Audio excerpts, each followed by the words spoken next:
All right, everybody. Hello and welcome to the grand finals of the Tenax series season 3. We have two amazing teams being featured between SaD Frost and HyperSpeed White. My name is Ice Fire-Eyed, and tonight I am joined on the analyst desk by none other than Soren. How are you doing tonight, Soren?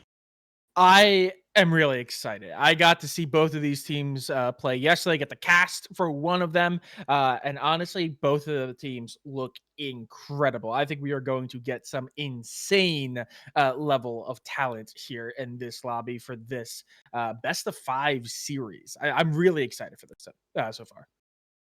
I absolutely think so as well. SaD Frost taking the upper road when it comes to the playoff bracket, making sure that they have an easy breezy, beautiful time. Whereas for HyperSpeed White, they took a little bit of a tumble, had to make the lower round bracket run, and they managed to topple some heavy hitters coming through with Chronic and also the not Chronic, YDZ Black as well in the lower finals last night. Really a huge showing there for HyperSpeed to make it all the way to the finals and fight to maybe potentially stop the three-peat of SaD Frost. Yeah, absolutely. Like you said, three-peat. So it is going to be a tough task, but honestly, they have been kind of showing out, and especially coming out from some of their players. They've all been performing extremely well. I know yesterday we saw Vi and Evie putting up some massive numbers. Notably, it does look like we are going to have one substitution out for HyperSpeed, which might be a little bit crucial because Gia, I believe their typical Clove and Omen player, one of their top frags typically, are not going to be here tonight. But then again, they still have a lot of heavy hitters. Meanwhile, in SaD Frost, I mean, every single one of them is deadly in their own right. There's a reason they are in their third in a row. Notably, though, I think if I heard correctly in our pre-show a bit, I think Baddiston and Australis are the only two players from this roster that are going to be going for all 3 of the series. So while the team has consistently made the finals, those 2 players specifically have been the rocks for their entire run. Yeah, and to kick things off for tonight, we're going to go and look at Evie and Baddison in the head-to-head before this first map. And these two Sentinel players are ones that are hard to, get through. You can see here they have a good First Bloods that they're aggressive, but Evie has played a very, very high number of rounds. It might be a little off there in our back end, but still a large number of rounds played. As before we hop into agent select here, Soren, let's take a look at the maps because I think that's going to be the crucial point of where we see this battle take place. Yeah, absolutely. Again, this is a best of 5 series, so there's only 2 bands out, those 2 being grayed out on your screen there. But first up, first map of the day is going to be Lotus, which is HyperSpeed's pick, followed by Haven, 2 very similar maps. So I would not be surprised if we saw some similar gameplay, and also the team that takes the first map might have an advantage going to the second as well. But then we swap it up. We go to Split for number 3, and if we have to go to 4, we're going the Bind. And if we have to go all 5, going the distance, we're going to go to Sir Mickey's favorite map of Fracture for the decider. So it's going to be real easy. SaD is going to be on the defense for the first 4 maps. And of course, if we do go to number 5 on Fracture, we are going to be starting off with HyperSpeed on. But starting off, number 1, where we're going first is going to be Lotus. And honestly, this is a very interesting map to start on because there is a lot of variation. This is not one of those maps where the agents are all kind of pre-picked. It's not like Ascent or Haven for a very long time. Where it's like there's the 5 best agents and those are the ones you run with very little variation. This map is kind of wide open. We see Vice get picked up, Cypher, Killjoys as well, specifically for the Sentinels, different controllers as well. I know we're seeing a no, going a little bit crazy there, but we are seeing the Omen. We could also see, I know Harbor Viper was really strong a couple medals ago. There's also Astra, which is strong on this map. There's a lot of different variations, and there we go. Ariel picking up the Yoru, immediately seeing a little bit of an off meta pick here. I like it. We have I love it. Yoru. There's Tejo's being hovered. There's a Deadlock. There's a Vise on both sides for the Vise. I really like this. You know, they're sticking to some stock standard stuff, but still being a little bit on the flavorful side, you could call it. So Yeah. I really want to see what they bring to the table with it. Obviously, with Tejo still being a new agent, there's a lot still left to learn about how to play into it and play with it. That I want to see if they've done their homework and gotten everything taken care of. In the in the back end to make sure that they can actually play the proper styles with this. So we'll just have to wait and see what they manage to bring out to the table. But I mean, honestly, this is going to be a very, very close matchup between these 2 squads. Yeah, absolutely. And as we kind of get into the final seconds here before the casters jump in, I do want to again just say, keep an eye out for those Sentinels. However, also want to point out Luna and Miara, both players playing their preferred Tejos. I think they both played them for all of their series yesterday, and both of them popped off. So really keep an eye on those agents and on those players. Absolutely. And this is it, ladies and gentlemen. The players have loaded into the game. We're going to send it off to the casters for map 1 of the Tenax series presented by Harmony. So Sir Mickey and Soren, take it away. You said the wrong name. It's Zero Fight. But we're here, ladies and gentlemen. I'm Sir Mickey, joined by Zero Fight. And we are getting underway momentarily with the first map of the excited. Evening. I'm also excited. I was about to ask, man, how you doing tonight, Zero? Dude, I'm great. I'm just so excited because, I mean, to start off, this double Sentinel pick on Lotus, I feel like it's not something we see all that often over here, especially on Lotus. This Deadlock Vice combo we saw. The double Cincy over on Split yesterday from SaD coming out, but it's going to be a banger matchup, Sir Mickey, to start the night off. You want to get started on the right foot as well. And the right foot might just be this hard push to A site. Vi starting it off with a beautiful headshot on the aerial. Luna goes down at the hands of Miara, the fellow Tejo. 20 HP from, oh my goodness, from Astralis, but a quick trade. And it's a one and done. A bit of silence. Maybe interrupted by Battison. There we go. A headshot of their own. Less than a minute remaining now. Battison and company trying to hold this defensive line, but they're a little bit split up. Fallacy gets caught off guard, gets taken down. Spike has been dropped once again, and it's Evie in a 1-on-2. They know exactly where Evie is as well.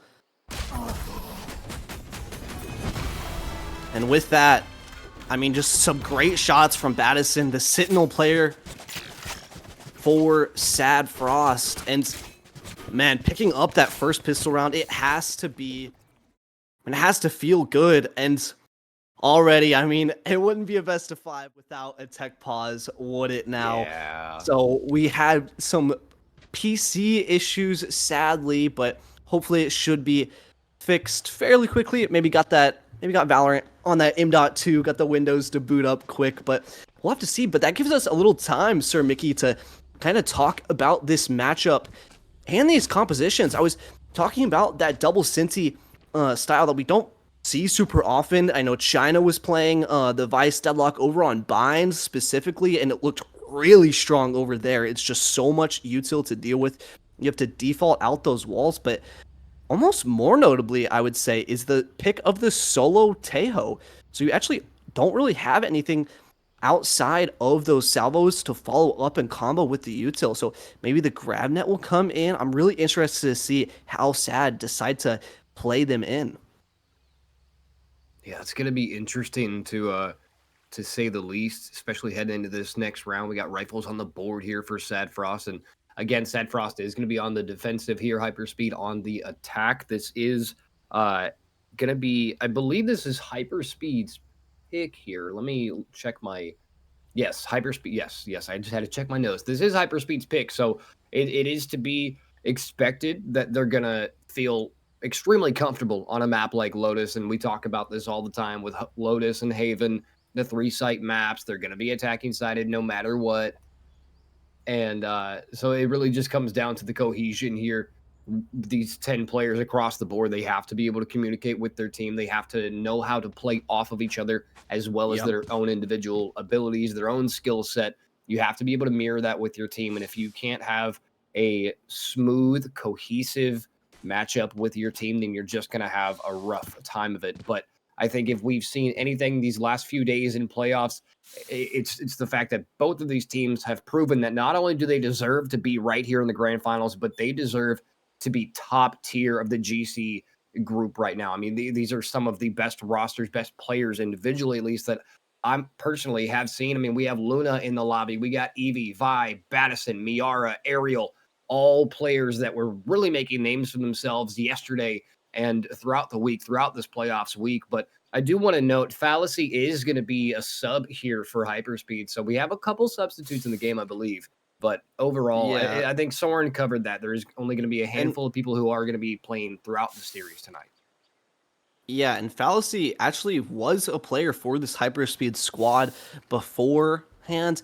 They ended up retiring after the GC kickoff event, and then Vi came into the roster, and then just Fallacy has kind of been back and forth, just playing as needed as that 6th player in reserve, and here for the grand finals, picking up where Gia has left off. But interestingly, it's actually Elf on a Shelf who is going to be on that Clove role, which normally we see Gia on the Omen over here, but now we're actually going to be getting back into the game, so enough of those nasty tech pauses. And it's just, once again, this HyperSpeed squad, they like to do this a lot. They fight especially heavy over towards the C area. They like to farm up these orbs to get the bomb down, just try to get anything they can, and I already see so many players rotated over here already. It's 5 on the C site.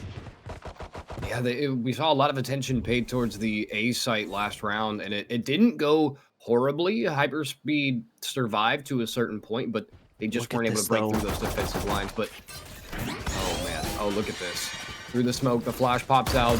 No one to be found. There we go, the head from Ariel does get ripped off. Meanwhile, it buys enough time for HyperSpeed to rotate on over to B site, get that spike planted. Battison, with the help of Astralis, does take down Elf, and just like that, it's 2 players remaining for HyperSpeed on that post-plant defense. SaD Frost has the rifles, they got the abilities, The utility's coming out, the smokes are coming out. I think it's going to be a SaD Frost round if they so decide to stick it, which no one is sticking. They just decided to go for the kills in a 4v2, and no one stuck the defuse, which is fine. Everything's fine. It's 2 rounds in a row for SaD trading Frost. each other out. And a good start at that. I mean, they just deathballed around the entire map that round. You had 5 players go over towards C and then push through door with a flash play to re-clear mid. But I think that's exactly what we're going to be seeing from this SaD Frost side. You have both these Sentinels to heavily set up the utility, and you even see the pings being brought out from HyperSpeed to maybe note out some of that utility. A great stun to start off, but I think aware of Battison here. It's not a thought in the world. Up. Oh, the trade comes through. Vi capitalizes. 3 versus 4. A flash to delay, but Vi doesn't care. They're going to chuck those paint shells into Waterfall, try to push back any kind of defensive retake. And these players have to play on site, though. Yeah, no, they have to be direct. The bomb's not. This is one of those maps where you have to be making direct eye contact with a candlelit dinner if you have any chance of actually securing sites here, but Miara choosing to remain a little bit further back from the team just in case, but those salvos are going to come in. The wrap, though. Oh, Astralis not taking their time to line up that shot. K, meanwhile, does pick up Fallacy, gets traded out. Astralis does finally secure that backline kill. Miara with a wallbang headshot to Vi. 1-on-2 as Elf finally does fall, but there's no time for the defuse 0. It's finally HyperSpeed getting that first round on the board, and a clutch from Elf off of that spike plant. Man, and just a quick reminder, HyperSpeed actually fell to SaD Frost last night and had to, and had to actually go head to head against against YDZ Black last night to re-earn their spot. So this is a bit of a revenge story for HyperSpeed. And Zero, you know me, I love revenge stories, whether it's Anakin Skywalker or the dude from Lord of the Rings. I love it, and I'm here to see it. But SaD Frost, so far, they've looked really solid on this defense, but that could all change in an instant. Yeah, fighting over this rebel control. And this is what I'm talking about. The util from SaD, they don't have enough to really force a fight, but this outlaw, hands of Battison, and the half armor on Eevee shuts it down early. That's the lurker who's been such a trouble for the defense side. And once again, these Sentinel players are just making a mess out of these attackers. Yeah, Astralis did get traded out there, though. Miara got a trade of their own. Battison barely missing that shot. All missiles away. 4:50 on the clock. K finally breaks the silence. It's Elf getting out of the way of that hellstorm. 1-on-4. 1 peek, 1 down, 3 to go, but unfortunately not going to be enough left in the tank for Anyways, 3-1. SaD Frost looking very comfortable here early on, but again, that can all change, especially on an attacking side of map like Lotus. All HyperSpeed really needs to do is find their stride, and they could become unstoppable. And with that, it's going to be an eco for HyperSpeed, and they just couldn't really get on site into a comfortable position there. Eevee going down early to that outlaw. And Battison has it again into this round. Just posted up to C. Over towards C to try to maybe deny anyone. And yeah, that's Fallacy down. Can't connect that second shot, but... Okay, now just playing with the food a little bit. Yeah, just a little bit. Astralis and company trying to get up close and personal, slow down this attack. And this is good from SaD early. Perfectly. Yeah, they're conditioning this and they're fighting forward. With the flash of a lifetime, not able to connect to anyone quite yet. Elf does finally go down. Eevee and Luna both follow, and just like that, Vi, not in a great situation, gets completely cornered and completely obliterated by Miara and company. It's a flawless round from SaD Frost, and that can't feel good if you're rooting for hyperspace. HyperSpeed. No, but oh I my mean, goodness, I'm sorry. it's an eco, so you're not too torn up. But I do like what's coming Yeah. out from SaD Frost. They're conditioning that A main control early, as well as C with Battison punishing with the Outlaw. They're not afraid to go for those reclears, and if you can put that fear, that conditioning into HyperSpeed early on, even though you may not have the utility advantage most rounds, you're not going to feel comfortable going for those pushes early. And we can see just omitting any contention as it's just a full hit over towards the B site. 2 ultimates invested, no one there to receive. The site will be gains. But at what cost? This ultimate's invested heavily, and no one on the enemy team was affected by either of them whatsoever. It's a bit of an empty pocket they find themselves in. But Luna's got great positioning, allowing the teammate to go down. It's okay, though, because Elf has that resurrection on the belt. The kill feed is red, but K's still standing. Never mind, I lied. Battison, last player alive, 1-on-3, but no, Vi from behind, gonna shut it down and throw another round in the way of HyperSpeed, 4-2. Man, what a round. And what a good bait for Luna 1 there over in Hobbit. Gia just playing it to perfection, playing their Tejo in.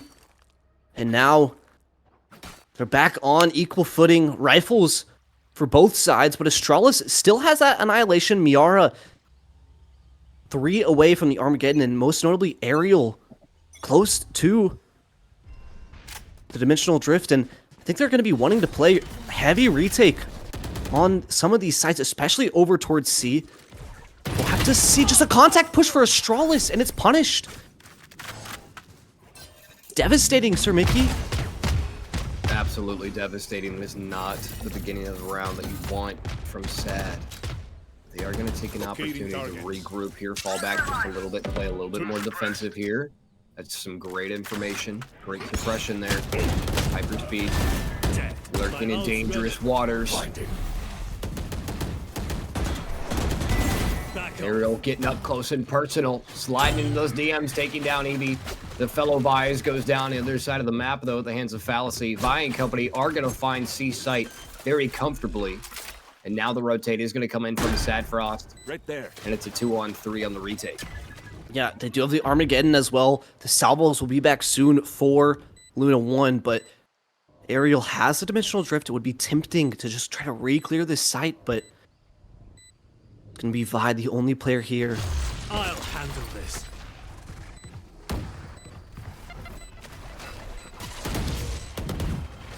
Porter's close. Ariel. There we go. Does find Vi eventually. Flash out. Goes for the stick. Fallacy for the beautiful flash. Takes down Kang. And the salvo does the rest. A beautiful lineup there from Luna. 4-3 HyperSpeed. Starting to gain some traction here. SaD Frost barely in control of this matchup. And it is to be expected that HyperSpeed is going to find a bit of a stride here on an attacking side of maps. Starting on attack. This is their map pick, and they picked it for a reason, Zero. And now, SaD for the first time. It's going to be not a full buy. You'll still have Miara and K, both with Vandals in hand. For the first time, we're seeing a full-out brawl over towards the Ace Rebel control. Ooh. Aerial big crash, narrowly escaping. Side. Catching that first blood. The ultimate's coming through. Vi barely gets out of there, right into Ariel's arms, but Ariel was not ready for the positioning, and Fallacy picks one up as well. Just like that, HyperSpeed controls a site. Not that it matters, because... Oh, wait. K is still standing. Last Look, I mean, player they're about to get pinched. Yeah, the mini-map here. 2-on-2 in each angle. Yeah, unfortunately, there was one right behind them there. Okay, it's all right. It's all right. You win some, you lose some. Vi picks up a 3-piece, and it's all tied up 4-4 here on Lotus. And that's what I'm talking about. The fight over towards A Rubble. If HyperSpeed realize that they can just fight for that, and there's not much that SaD can actually do, to just start conditioning that, getting themselves an early round lead. But here, once again, gonna go for the Thorns to slow, potentially try to contest a little bit more, but it's going to be Astralis. It's going to be feeling the pressure here. And But there's it might be- already we might be- plenty of pressure to be felt in Grand Finals. Yeah, we might be setting up for a B split as well. And yeah, like you said, I mean, for the first map now tied 4-4. Both these teams, they want the Feeling crown, it. they want the victory. Through. You'd have to want to get a good start over here as the rotates for Hyperspeed come to re-clear this A rubble control. Luna with the Odin, made note of. Oh, man. Quick trades coming out here from Madison. Gotta feel nice. Luna with the Odin looking for something, looking for anything, does find somebody. Madison goes down, but B side is also under siege. Never mind, it was just the one. Miara deals with them very quickly, very promptly, and 3 versus Look at the 3 now. ultimates as well. Yeah, Annihilation, all 3 remaining Armageddon players for for the SaD Frost. retake. They all have their ultimate. This is definitely more than doable for SaD Frost. It's just about the timing and the gunfights here. Fallacy does find K. Fallacy unaware of the drop from Astralis, and it's going to spell their death here momentarily, but becomes a 1 versus 2. Fallacy does get cocooned to death. Astralis does find Luna. It's all about timing now. Bomb Sound ticking Seeker as away. well. I don't know if there's going to be enough time for Astralis to deal with Elf and get the defuse, and it doesn't matter because Elf going to hit a wallbang, a headshot onto Astralis and pick up the operator to seal the deal. And Hyperspeed now 4 rounds in a row, feeling very, very comfortable. And just in case you're just joining us, this is map number 1 of a potential 5. It is a best of 5. We got Lotus, where SaD will be starting on the defense, and then we'll head to Haven, and then Split, and then Bind. SaD Frost will be on defense on all 4 of these maps, and if need be, we will see a map number 5, which will be Fracture, and which we will see Hyperspeed White starting on the defense on that, if we need to see it. But so far, I mean, just judging by these first 10 rounds, we might end up seeing a 5th map here tonight, Zero.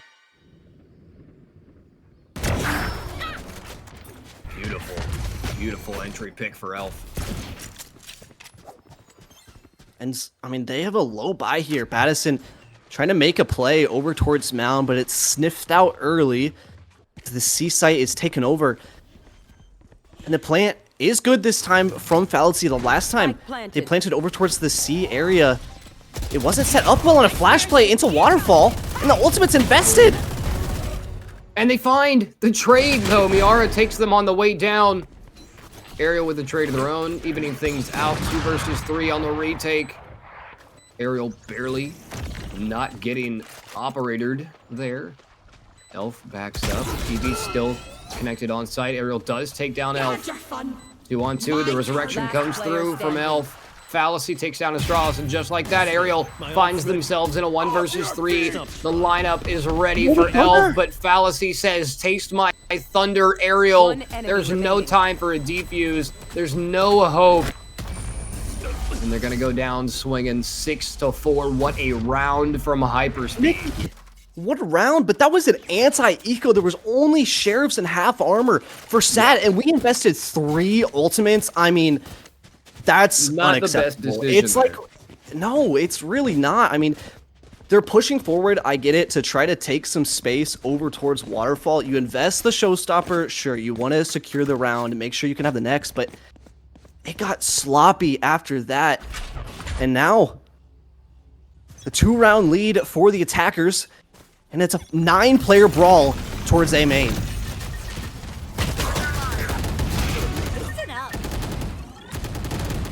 Vi starting early. Picking up 2. Miara there for the trade, though. The numbers are dwindling for both teams. Spike is still up in the hands of Fallacy here.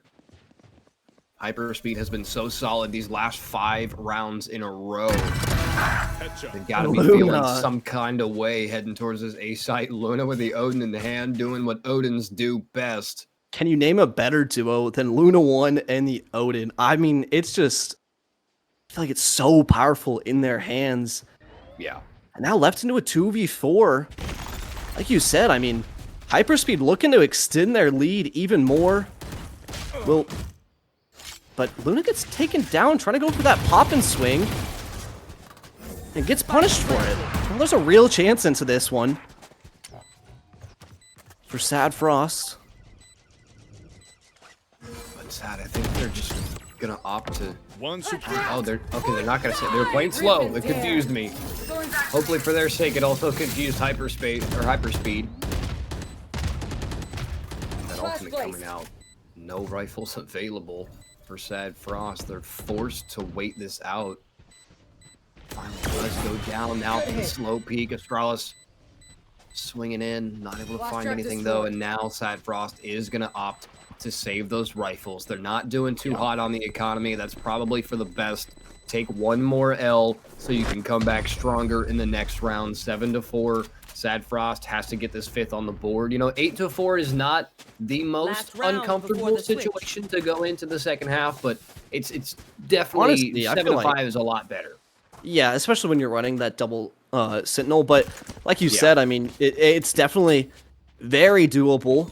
And for the side, I mean, Eevee, I feel like we haven't seen a lot of impact from them so far, but a great job there showing the power of the Vice, having that Steel Garden, and then on top of that, the Razor Vines to delay that retake, essentially nullifying any chance to get back into the rounds. And now, and they just get this A space for free. Eevee's holding outside C, but the read for SaD, it's incorrect. Oh, they're gonna push it out anyways.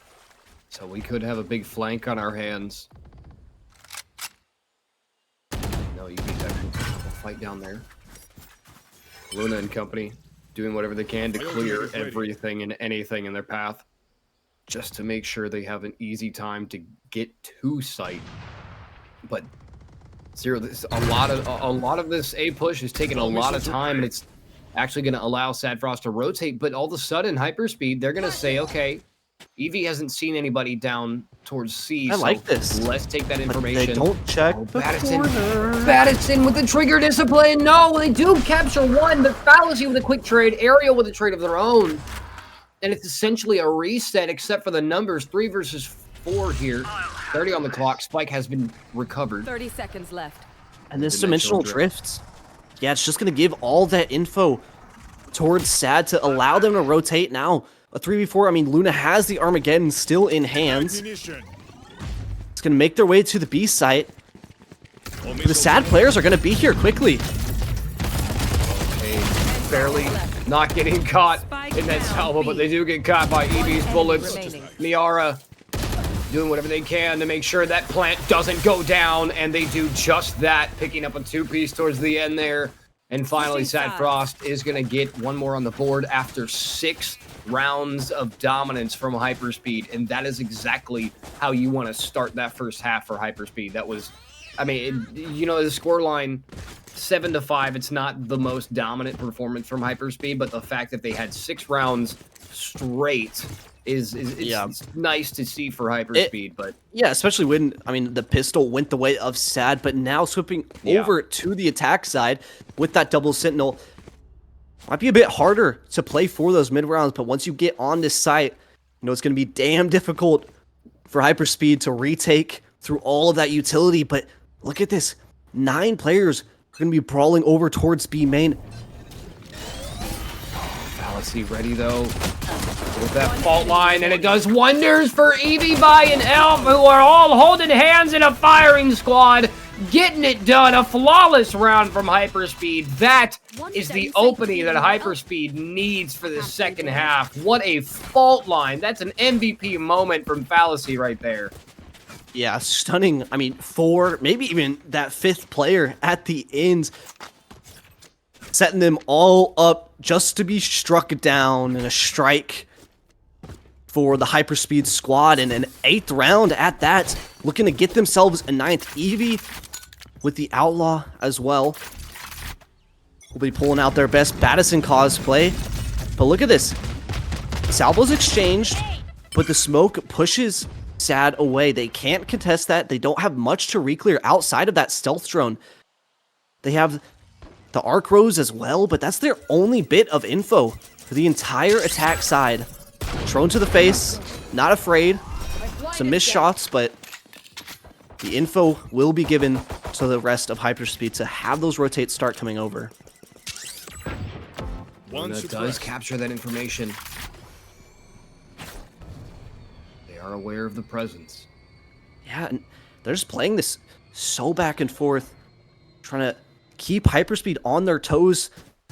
Not ready yet. As it looks like they're going to be pivoting all the way back over to the A site. Luna has a Marshall posted down this long angle. This could be How many can they devastating. get? This could be devastating for SaD Frost here if the timing is not on their side. The smoke goes up. Luna blocked visually here. One right through the smoke. Luna does capture Astralis, but it buys enough time for SaD Frost to force their way into revolving door. Luna on site, ready and waiting, taking down the fellow Tejo. Spike has been dropped, but it seems to be a simple, easy recover here. But time is not on the side of SaD Frost. 10 seconds. They have to get that spike down. All hell is breaking loose. Every ability in the game is being dumped onto a site. And they are actually going to be able to get that spike down. But now, Evie and Elf working beautifully in tandem.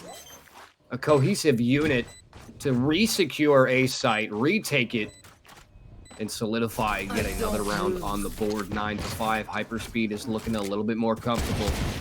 Yeah, and if you're SaD Frost there, you're taking that round. 3 players falling for HyperSpeed, as well as getting the plant down, getting some economic bonus to your name, as now it's Evie with the judge, or not the judge, Elf with the judge, Evie with the outlaw.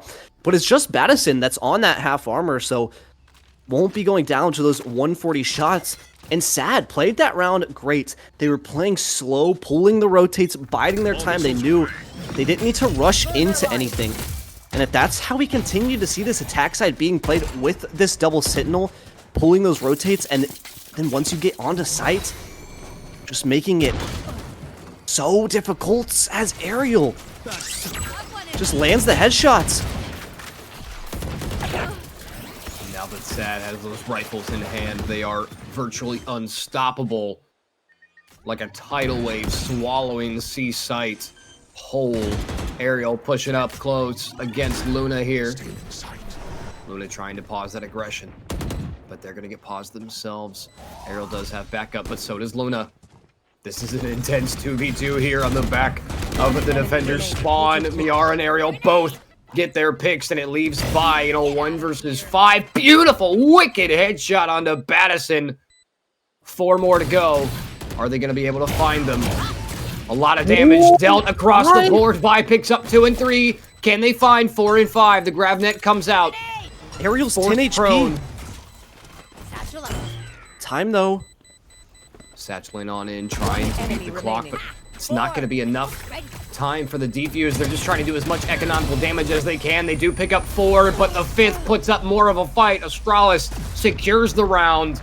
SaD Frost is going to bring that scoreline a little bit closer, but what a round from Vi. You can say that again, Mickey. I mean, What a round just from Vi. disgusting. 3 great headshots with that sheriff. And I was just about to praise SaD. Yeah, I was just about to praise SaD for pushing into CT there, something we didn't really get to see from HyperSpeed, to make that adjustment in the post plant to counter that breach Tejo utility. Yeah. And then Vi just comes in with 3 sick shots to even the playing field and the economy for SaD Frost. Even though they won that last round, it's half armor for every single one of them. And it's tragic. The showstopper, though.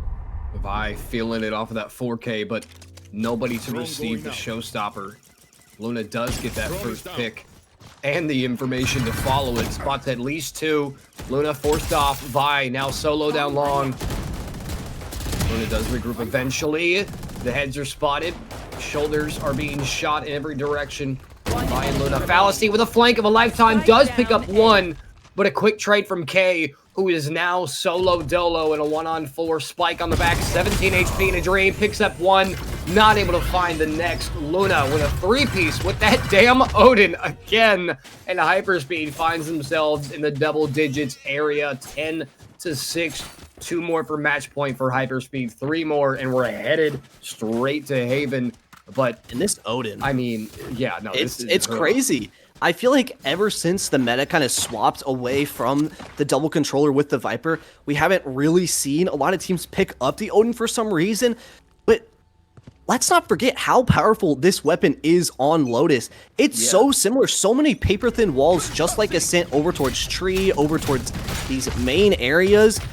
And so when you have so many damaging abilities, like the paint shells, like the salvos, like that aftershock, the Odin helps with that chip damage, little by little. Like you said, 3 rounds separating us and second map of Haven. It's an eco rounds. Nothing has really happened. It's just been trying to contest some space. HyperSpeed shutting it down. Both teams trying to capture some information here. Evie does hear the footsteps of K. The sheer wall gets triggered. That's one more utility that SaD does not have to deal with. And I like this. Yeah. Defaulting out the wall to be able to potentially come back towards that C site and have the option to hit it. But it looks like they will be heading over towards A. All missiles away. It's full pistols from SaD Frost, and they're playing like it's a buy round. Yeah, we know how dangerous they can be. Yeah, investing every bit of utility. But Fallacy putting up a fight with that fault line. Slows down the push enough for Vi to drop down. Fallacy picks one up. Elf as well. Fallacy ring around the Rosie here, trying to find their target. Miara does finally go down. Aerial's there for the trade, though. 2 versus 3. No time for anything but death. Vi peeks around that corner, seals the deal with a 2-piece. 11-6. HyperSpeed beginning to get very, very comfortable here on Lotus, and they're starting to build themselves a bit of a lead here. Yeah, I mean, 5 rounds now separating these two teams, and you can even see the respect that Luna has for this SaD squad. I mean, investing the Armageddon there to push them out of Tree, and even then, it got dicey. I mean, in these death ball positions, I feel like every time we see SaD group up like that, trade each other out, it just spells disaster. Oh, reminiscent of the pistol round, man. Early pick from Evie. Wicked trades coming out here down mid. And all of a sudden, it's a 3-on-3. 4 players dead off of rip. Oh, Wiz. K, no! K gets caught from behind. No information. Fallacy to deny. Thorns come out to force them off even further. Decoy. It's a 2-player push here from SaD Frost. Spike is still up. Abilities rifle still in the hands of just about every player. Yeah, even the smoke still online from Elf on the Shelf. You have those from the dead and the flash give so much great information. Yeah. As they will actually rotate away for Fallacy, but I mean, you gotta be aware of every potential corner. If you're SaD, you have no map control. Oh, I'm worried about. Okay, Miara and Ariel, they're gonna opt out for A site, but I was worried about 30 this right seconds here, left. Luna with that Odin. That could have been absolutely detrimental to the cause here, but SaD is gonna take a different approach here. And look Yeah, how SaD spread had a out chance. HyperSpeed is here. across Exactly, the map. They're 1-1-1 right now. It's going to take time for a rotate, and Fallacy's going to hear that door. They're going to call for that information. They're going to call for that rotate. Luna's coming from mid with the Odin. Fallacy was ready for it, but it doesn't matter. Ariel's just that nasty. 2 versus 2. Spike goes down. 2 versus 1. Luna goes down as well, and it's all down to Evie in a 1 versus 2. You said it. Ticking. These players were spread out. There was an opening for SaD Frost, and they took it. Armageddon and Salvo is still online, but Salvos and the flashes combination spells a W for SaD Frost. Ariel picking up a 3-piece that round. SaD Frost finally going to get another round on the board here in the second half. I mean, the entire game, we've only seen 2 defuses so far. This is not dissimilar to what we saw last night. It's just gunfight after gunfight. It is. And to be honest as well, though, I mean, the ultimates are coming online for SaD Frost, 4 currently, 2 away from Battison's Steel Garden. And we know how effectively this SaD squad can snowball these ultimates, use it effectively. Yara is just holding out this Armageddon. Go ahead. Ariel with a dimensional drift. Sliding right into those DMs. Catches Vi off guard. Somehow catches them right in the forehead with a wicked spray. Great repositioning there. Fallacy and company forced to give up a sight. But Luna said, no, we're not giving up nothing. Picks up 2. Does finally get taken down. A minute on the clock, and HyperSpeed has control of A site. Well, they have a player on A site. They need to get some more presence on there to have a more solid hold, but retake is underway nonetheless.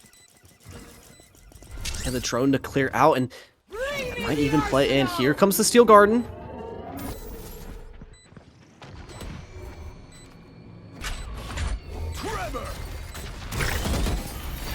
Fallacy triggering every ability. One enemy remains. The ultimate does capture Fallacy, but they get their pick, as do Eevee and Elf, and that's going to seal the deal. That was a solid execution in the last few seconds there from HyperSpeed. It was great, to be honest.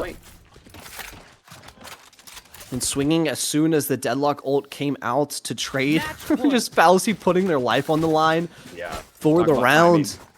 And like you said, now 5 chances to close this out for HyperSpeed White to deliver the first blow to SaD Frost, the first map loss for this squad the entire season, Mickey.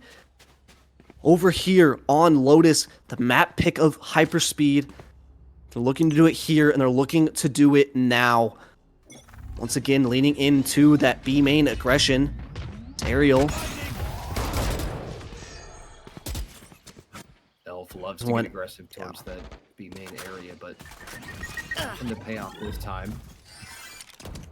Look how aggressive Luna's getting here. The information, they're not expecting Luna to be that close, I don't think. With the Odin, Astralis might find themselves on the wrong end of it. No! The headshot takes down Luna. A minute on the clock. It's a rotate from SaD Frost. A site is wide open. Yeah, and I mean, Vi got punished there as soon as the door opens. They crunched over towards B main, now left into a 3v5. The double push through, though, it's not going to be noted. There's no sheer. The Deadlock barrier mesh to watch that, but Astralis. Yeah, that jump spot's going to be made note of.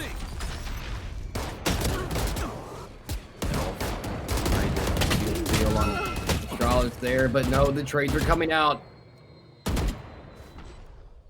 Fallacy still putting up a fight. The 2 HyperSpeed remaining players, they're completely isolated from each other. There's no hope of them helping each other out. Just playing for picks at this moment. Playing for economy. Yara does peek. Astralis drops. The round is going to go the way of SaD Frost. But HyperSpeed main goal right now just to save that economy. Bring those rifles into the next round. Fallacy doing whatever he can to stay alive here. Fallacy does pick up that third. Honestly, they are on fire right now. Yeah, that's important to keep that weapon into round number 21. So they wouldn't have been able to buy it otherwise. Elf on a Shelf doesn't have the buy for themselves. Actually, Vi should be able to drop them. But the ultimate cycle was in the favor of SaD, but I mean, HyperSpeed opted to not really invest any of theirs except for that Steel Garden. Now 3 online, the Armageddon, as well as the Showstopper being popped right off the rip, but there's no one here to receive it. And that's just going to call for an acceleration towards this A site. SaD going to be looking to pummel Eevee. It's heartbreaking to invest a Showstopper that early on. And just have no one on your screen to invest it into. But nonetheless, HyperSpeed doing whatever they can to seal the deal on A site. Vi and Elf, though, one hell of a flank, looking for some serious damage. But meanwhile, SaD Frost is completely overtaking site, and Fallacy finds themselves alone in a 1-on-5. Spike has been planted. Fallacy, what can they even think about doing here? Save the gun for another round, maybe. Yeah, but I don't know. I don't even know if they're gonna about get that. Nah, SaD Frost is going hunting. It's dinner time, and they hungry. Yeah, and If there are 5 of them, I mean, or we were 50, talking about let's how this double sentinel comp, if you can get on site and get the bomb down, it can be really hard to retake through that deadlock util, through the vice util, and then if you get past all of that and get into the site, you still have the salvos, you still have the omen smoke, so a lot to deal with. But investing those ultimates to try to even delay and, I mean, early on get that advantage, they're not playing for retake here, and they're not playing into the weaknesses to try to supplement some of those.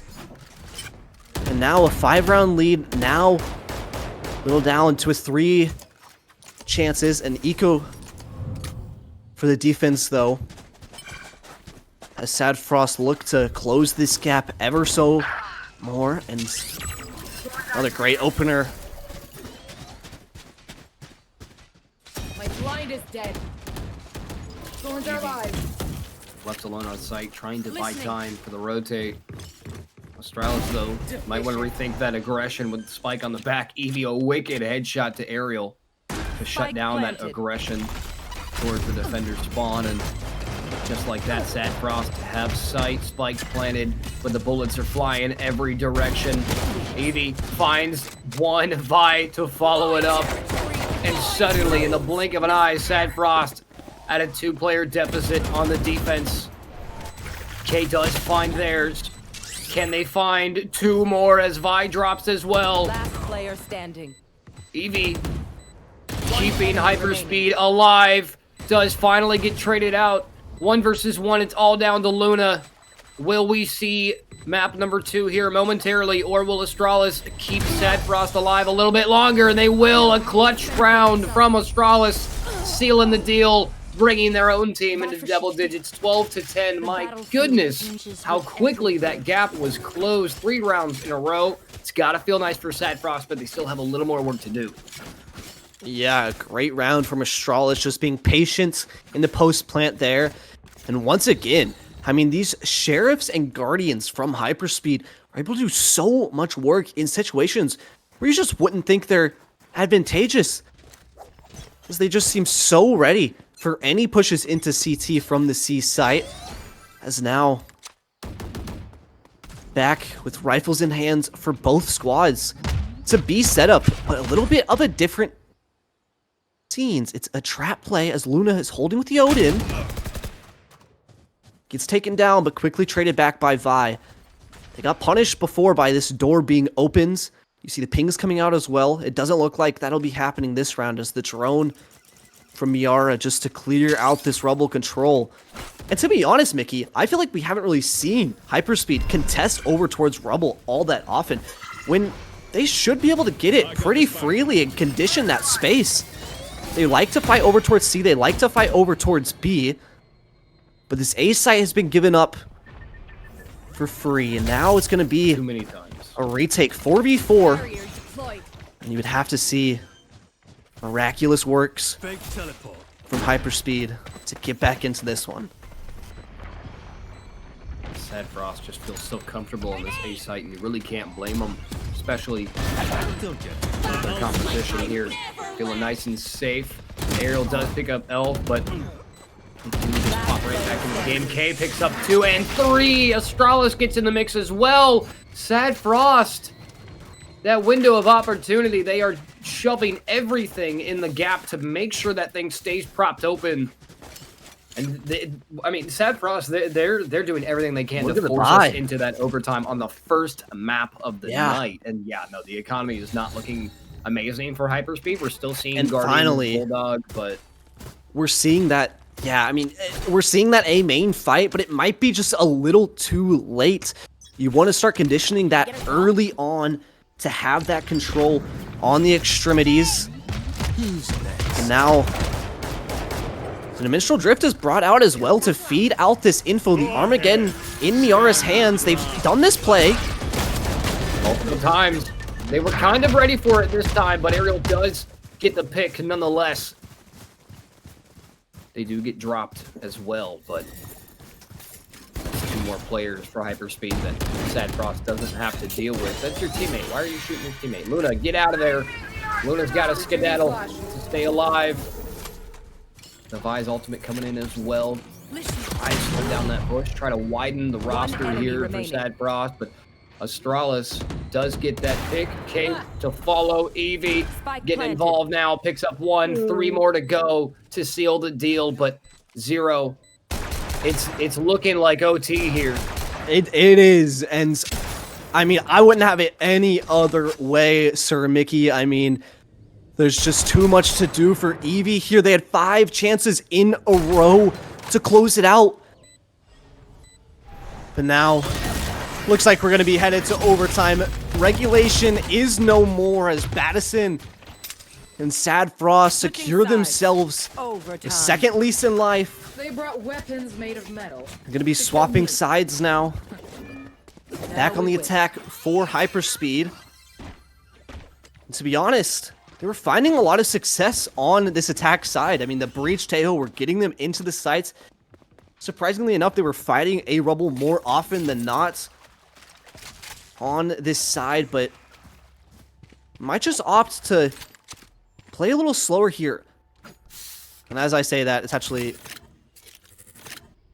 going to be an interesting setup. Yeah, this isn't something we've really seen from SaD either. Just playing heavy in the middle, like a 1-3-1 setup to have those quick rotates to whatever site they may need as both teams are waiting out any aggression early on. Like you said, SaD Frost, I mean, well, like you said, this matchup in general, just regulation is over with. Standard rounds are out the window. So SaD Frost and HyperSpeed, they're both going to try whatever they can to seal the deal here. 2 rounds in a row is all that's needed. But Astralis putting up a fight on a site. And here comes the team for backup. Fallacy does find an entrance and a bullet to the back from Astralis. Luna, however, on the flank. This could be detrimental. They're going to get an easy pick here on Astralis. And they're aware of Miara as well. No way. I got the spike. The awareness from Miara was just not what it needed to be in that situation. That's going to clear sight completely for HyperSpeed to get that spike planted. Both remaining players from SaD approaching from heaven here.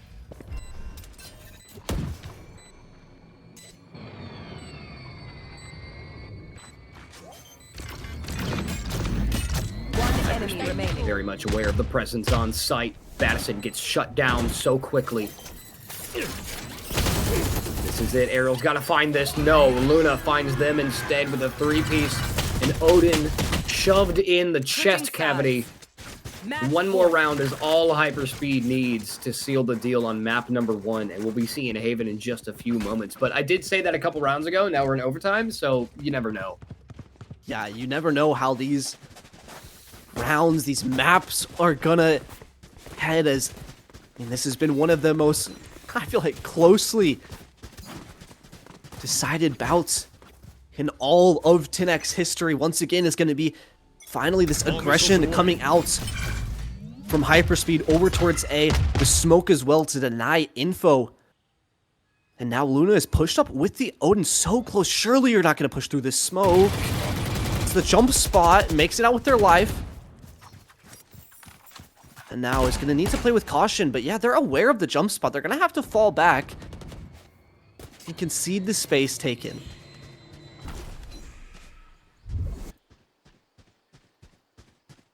With that as well, they know that they're probably not going to be comfortable sitting up in rubble. So here comes the stealth drone from Miara.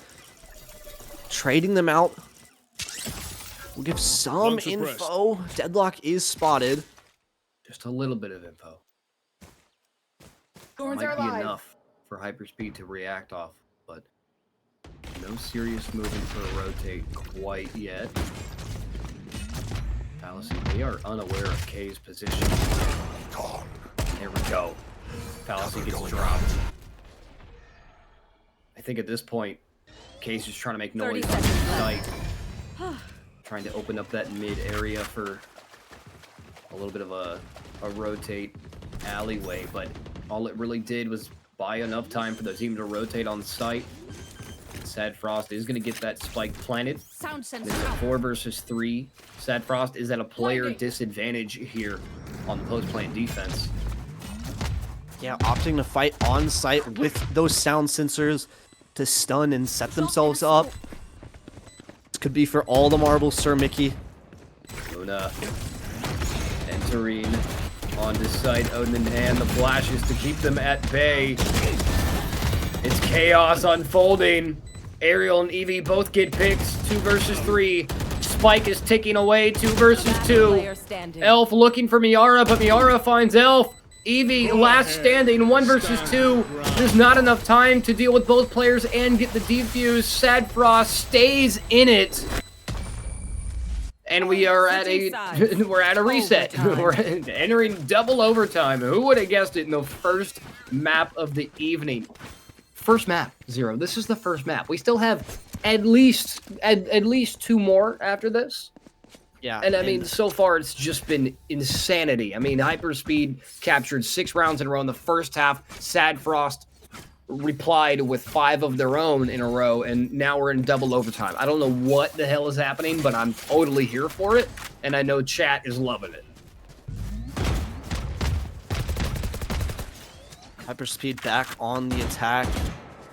It's actually a sheer wall that's going to be jumped from Ariel. Locating targets. Well, they do have the teleport out, as well as this drone just trying to make some bunny hops, but not even getting to clear that box. So you can't feel too great about it. Even investing the stun, all this noise, just for one little sheer. But at the same time, they'll be able to get the orb picked up for Luna, start feeding them ultimate orbs to try to maybe get the Armageddon into this one, as it's very spread. HyperSpeed love to throw in these slower rounds with this Breach Teho comp to try to throw their opponents off.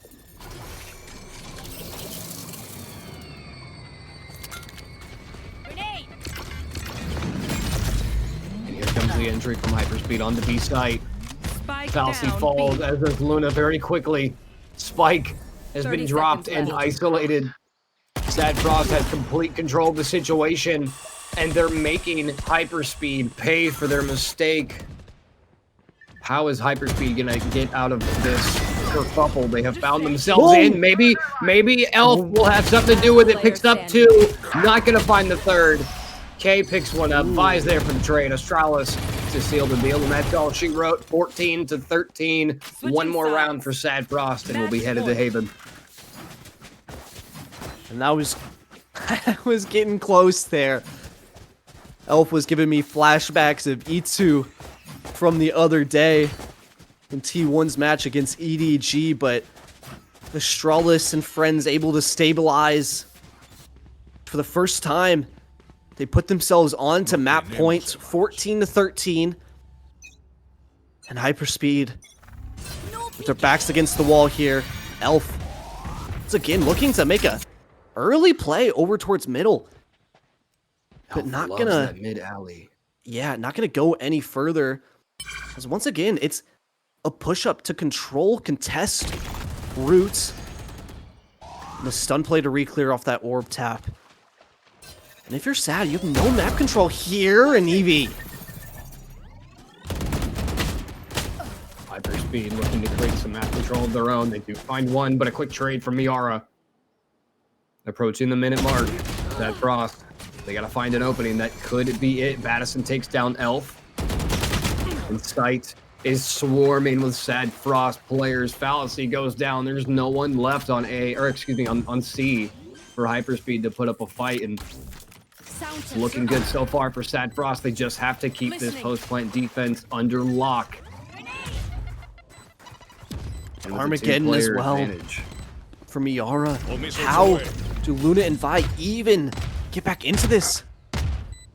By walking onto site with an Odin and not checking corners, apparently, Luna. Oh, man. Attackers win. Ariel picks up a two-piece to seal the deal. 15-13. SaD Frost comes back out of, well, I don't want to say out of nowhere, but man, what a showing. What a showing. I mean, you said it, man. It was just a great display of resilience from SaD, but for that hyperspeed squad, you gotta feel somewhat bad as, I mean, it was 12-7 at one point. They let it get away from them, losing 13-15.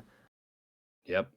Indeed, it was an interesting match all around. A very nuts encounter between these two teams. But joining us back on the desk, Ice, Fire-Eyed, and Soren, what did y'all think of that showcase?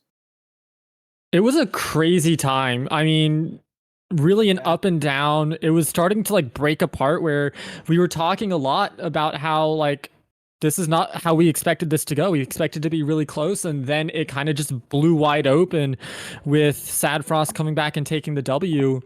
But Soren, what are your initial thoughts on it? I mean, yeah, we were talking about how that was going to be like the kind of the headline that we were going to be talking about was how this first map was going to be kind of like a kick in the teeth for this SaD team if they end up losing because they were by far the favorites. They're going for their three-peat. They're went pretty undefeated. I don't think they dropped a map going through the winners Yeah, bracket. no, So still haven't. Yeah. yeah, they were crazy. It was going to be the kick in the teeth, but man, they just show that grit, determination. They close out a map, taking advantage of the small inconsistencies in hyperspeed. Yeah. And I gotta say as well, I mean, Hyperspeed, they came into this, I mean, off of 2 wins yesterday. You have to be brimming with confidence, but if they still had a good showing, they just need to reset after this map, and I think they'll be good because if we continue to see what we saw at the beginning of Lotus, it should be, I mean, I wouldn't be surprised if we go all 5. No, absolutely. I would hope that we go all 5. These are 2 excellent squads that have really been displaying how much skill that they have to go up against each other like this. I mean, you can see here Ariel on the Yoru going 27-19, and Vi on the other side with the Rays going 25-24. All of them are in the high teens to low 20s. And then you have these 2 to 3 players that just excelled in the number of kills. But it really came down to the strats that the teams really brought up and showed out with. And SaD Frost was just barely able to eke it ahead. But this is really a massive slugfest between these 2 squads. Absolutely. I mean, there were many rounds. We were talking about it kind of in the background, especially I think towards like the halfway point where we were looking at hyperspeed and how they got in the head, and they were technically down in kills. Like across the board, they had less kills than SaD, but just strategically, the way they were playing out these rounds, they were putting an emphasis on winning rounds over the KDA. So even in rounds in which there were like 2 or 3 where every single one of them fell, so they could have so easily lost, but they just did enough to hold off that timer that even if they lost the econ and they lost the deaths, they still were able to win out the round. And that is massive, especially since they started on that DAC side. Every round you can get there is a bonus because that is the favorable side. You want to have a strong lead going into a defensive second half.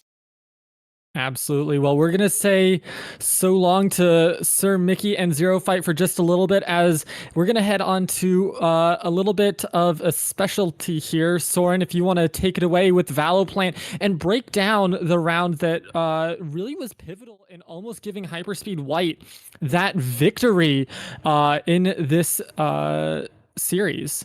Or in this map that they just couldn't quite get, but this is one of the big rounds that they could have won with. Yeah, absolutely. And first of all, I apologize to all my friends. You can blame my new Valoplant addiction on Ice. This is an amazing tool. I love it. I was toying around with it the entire time. But I even messed up a little bit. But here you can kind of see the layout of what was going on in round number 8. It's not perfect, but it is the rundown. Both teams in a 2-1-2 setup. This Omen and the Rays dueling off in the mid. And this is one of those prime examples of how strategy can absolutely dictate how a game goes. So they start this round with a very heavy aggression towards A. That Vice and the Clove push up aggressively, and they actually find the kill onto the Tejo there. That aggression on A, plus a lot of the noise, some pretty heavy util dumpage from the Clove and Vice, pulls a very quick rotate from the Yoru. That leaves C-Site with just one defender on and the Tejo, and in that mid space, crucially, the Raze does get the pick onto the Omen.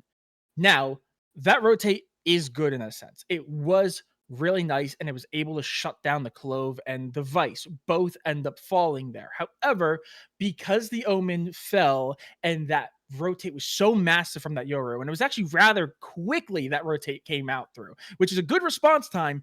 But in the end, what it ended up leading to was a collapse onto C. Both of those two attackers ended up falling, and that's locked up A, but it was all just smoke and mirrors as that Brimstone and the Tejo both holding Spike. C was the destination the entire time, but they're sitting, waiting in the wings. The Rays gets that pick into B, and even though the 2 on A fall, it means they are able to take C for practically free. They used no Brim or Tejo utility to end up securing that site. They only used Ray's util, excuse me. And because they had so much util left over, by the time the other two made it back to C for the retake, the Brim was already on mound. The Tejo was all the way back in main, and that Rays was just sticking on site for being a nuisance and just holding them off long enough. And with all that util still in the back pockets of the attacking side, it was an easy round win. And that's the kind of rounds we were seeing. That's the prime example, not even prime because they did end up surviving it, but that's the rounds of which I'm talking about, where even if it didn't go exactly the plan, even though the 2 on A fall, the Rays fell, and even the Brim fell, the only one left standing was the Tejo, they still secured the round. That's the kind of win first mentality that HyperSpeed had that entire first half that really led them into that winning position. It's just so unfortunate that this is the grand finals. You're not going up against a team in the group stages where they're doing their best, but maybe they're not up to your level. This is the best of the best, and you cannot get off the gas pedal with a team like SaD. So they used this tactic super well. They kept doing it. Actually, ironically, I think in round like 25 or 6. The second half of the first overtime, we actually saw SaD Esports try to do something similar, and they didn't fall for it. They did not do that heavy rotate. So they're aware of it. They were reading them really well, and they had these strategies. But at the end of the day, that grit and determination was just too much to overcome. They were just so strong, SaD, in that second half. They absolutely were. They had one of the best second halves, and then they forced that overtime, and then it was super back and forth.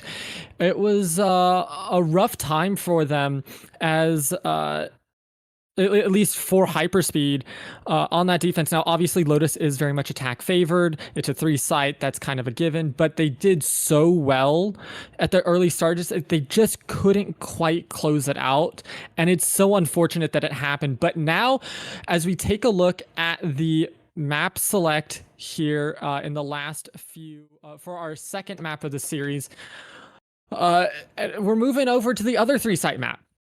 Yeah. And it's gonna be Haven. So right before we get into that, we're gonna take a look at the stats between our next 2 players that are in this series and see what they are bringing to Haven.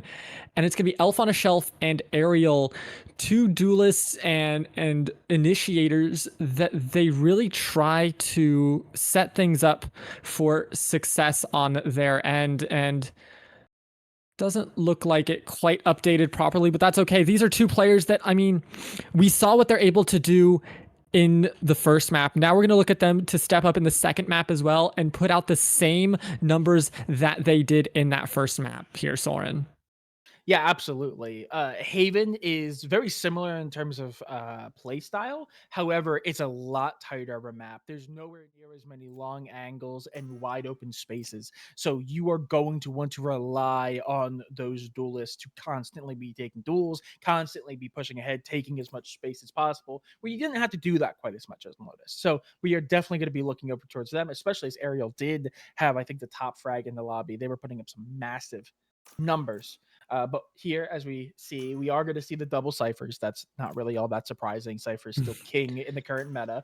I do like to see the Neon hover. That's really fun. I still think pound for pound, Neon is the best space-taking duelist in the game, including Raze. I think Raze is better when the maps are a little bit more vertical, but on a map like Haven, where it's ground and pound, they are just running into the enemy site. I think Neon is the better. I do see Ariel sticking on that Yoru, which I kind of adore. It's like, again, Yeah, it's I mean, not meta, but I kind it's of adore it.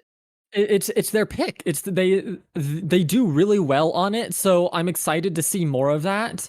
Especially whenever you see a potential, I was gonna say a double duelist coming out, It is a but double instead they're duelist. gonna be swapping over to that potential Sova for Luna 1. They're bouncing between Neon and Sova. They're teasing us along to see what they want to play, and it looks like it's going to be that Sova lock-in. So we have almost identical compositions, but not quite, just two differences. Because we have Omens, we have Ciphers, we have Sovas, but instead we have Breach and Jet versus the ISO and Yoru. But with that, Soren, we got to send it over to the caster, Sir Mickey and Zero Fight, to take us through the action, as this is going to be another action-packed game ready for us, and I can't wait to see what they bring out. I'm right there with you, Ice. I think I speak for Zero as well. We are ready after a riveting map 1 on Lotus. SaD Frost overtaking HyperSpeed 15-13 in a double overtime. I'm ready, Zero. I don't know about you, but I am ready. This is a nice spot. Dude, I am as well, and we're actually seeing a switch up from the last time we saw SaD play this. They played yesterday on Haven, where it ended up taking the victory over YDZ, but Battison was on that Killjoy, now swapping over to the Cypher. The agent, I mean, to be honest, it just is better in this double duelist comp, but it's more of a old meta versus new meta approach here. With HyperSpeed once again starting on the attack side. And look at this, they're gearing up for a C split. We have 4 players rotated over already, and with that, they don't like what they're seeing. They're feeling like they need to rotate away. Vi gets the opener. Oh, man.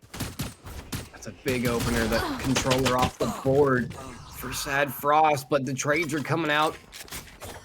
Eevee got aggressive down mid. It paid off a little bit, but a good amount of damage dealt. But look at Miara here.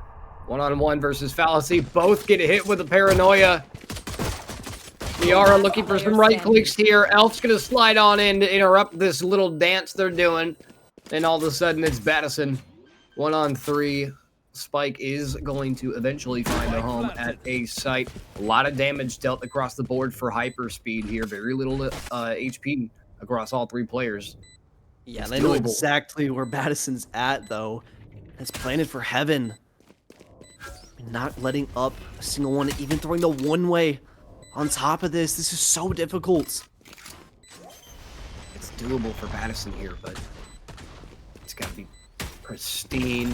They're expecting Elf in that positioning, but they are going to capture the kill. 2 more to go, and they're both shredded. no. Not Oh, expecting no. the fellow Cypher to be tucked in the corner. 10 HP is all Eevee needs with a 3-piece on the board, and HyperSpeed looking clean that first round. They are indeed, as Goes here. SaD. I mean,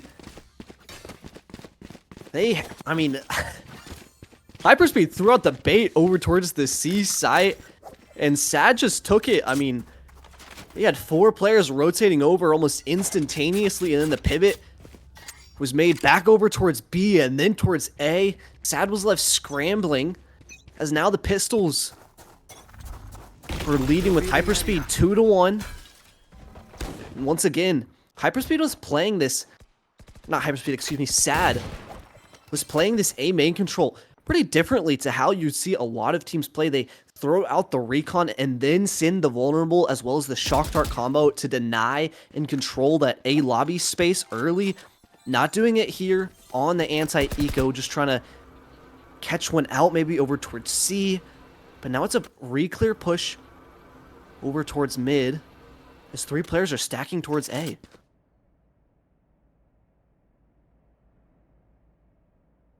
It's a slower push again from HyperSpeed. I love these slow pushes, but time is ticking. They still have plenty of time to make their moves, but a lot of information being given to SaD, but it doesn't seem to matter. Eevee has a ghost and a dream, and they are looking to deal so much damage with those dreams.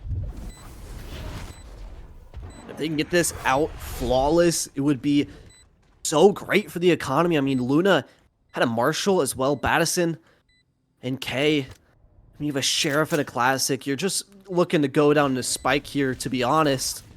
Not really much more for you to do other than that. Yeah. This will be a strong start for the attack side. Not something that we've really seen either team get off to back on Lotus. But talking a little bit more on those compositions, Battison, like a few missed shots. Oh. Eevee is actually on for the ace now. Not gonna get it though. It's unfortunate from Battison. A flawless round coming out from HyperSpeed. It's gotta feel nice. It's gotta feel real nice, especially after you know, barely taking the L on that first round. And Eevee, look at Eevee's kills right now, 0-7, and looking like James Bond's cousin, 700 right now. I don't know what's going on the kill side for Eevee, but whatever they're doing, keep it up, because it's looking nice. It's looking nice for HyperSpeed. It is. Let's go. And I think this is where we're gonna start to see a little bit of the more traditional setup from the defense side. You have a spread out trap with the Cypher to give you info all across the map, but Aerial's working all the way up into A lobby. And Fallacy has to invest the Aftershock. I know exactly. Still not safe, but the smokes are down for SaD. A little bit of an overextension for K. Battison, fellow Cypher, in execution. Vi and company easily taking C site here. Vi getting a little bit rushed here. Spike is gonna get planted. It's a 3-player retake for SaD, Frost, and HyperSpeed. They're already all in their positions. They're ready. Only 2 players on site though. There they are. Yeah, I mean that's all they really need. They have the post plant covered from down long. But Vi still putting up a fight, does get taken down eventually. Luna with a shock dart. First one is gonna break that shield. Aerial does get a One pick. enemy remaining. Second shock dart to Aerial. Bullets to finish them off. Astralis not gonna get it done. They are gonna fall to Luna as well. 3 rounds in a row for HyperSpeed. And that's a bit unfortunate for SaD Frost. That was their buy round and it didn't pay off the way they needed it to. And now they're a little bit broke in the bank. Yeah, not able to convert that one as, I mean, K going down early there in garage, having no smokes for that retake, and then Battison, I mean, there's not even much they can do there. They're getting pinched from 3 separate choke points. It's a feels bad moment for sure, but once again, it's an early stance. Here comes that recon. The stun is traded. But they really can't contest any of this space. It's just going to be a dry face. Oh, Vi, get out of there. No, the wall bangs. Oh, man.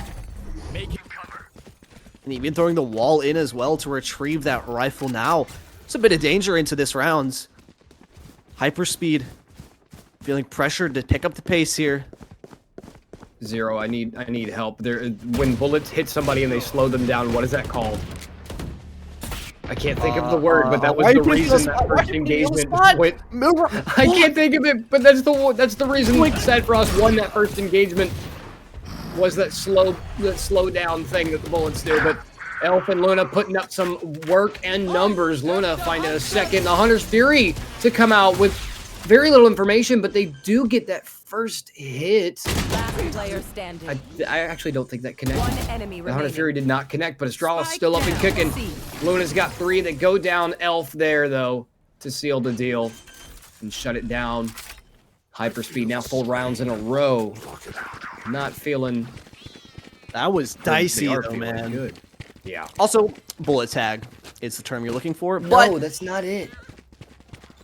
maybe it's not. I don't know. That's But not I gotta move on from that point because Aim that was punch. that was a 5v2. Aim Now, punch. I think aim punch is where you get headshot and then your thing moves up, or your crosshair Wait. moves up. But Maybe we're I both mean, right it and was a wrong at the same 2v5 on C sites and not able to convert it. I mean, some miracles being done by Luna and squad. And Battison, once again, is on the back foot here. Spike down. C. HyperSpeed's aggression starts to pay off as Vi gets that first pick. The Hunter's Fury, though, from Miara, they do pick one up. K's there to complement it with 2 of their own, and all of a sudden, Eevee left alone. Just over a minute, Spike has been dropped. Eevee, the Sentinel main here. There we go. Picks up one on the Miara. The wallbang's coming through from Astralis, and that's all she wrote. Finally, SaD Frost is going to be able to get their first round on the board. And thank you, Soren, in chat. Thank you for confirming that I'm not crazy. It is aim punch. I think. We'll have to double check that one in the in the post. Go on, but, let's ask the chat. first Chat, help round us. being converted. I mean, a great. We were talking yesterday. I feel like about Battison's anchoring ability, and with the Killjoy, how it can be difficult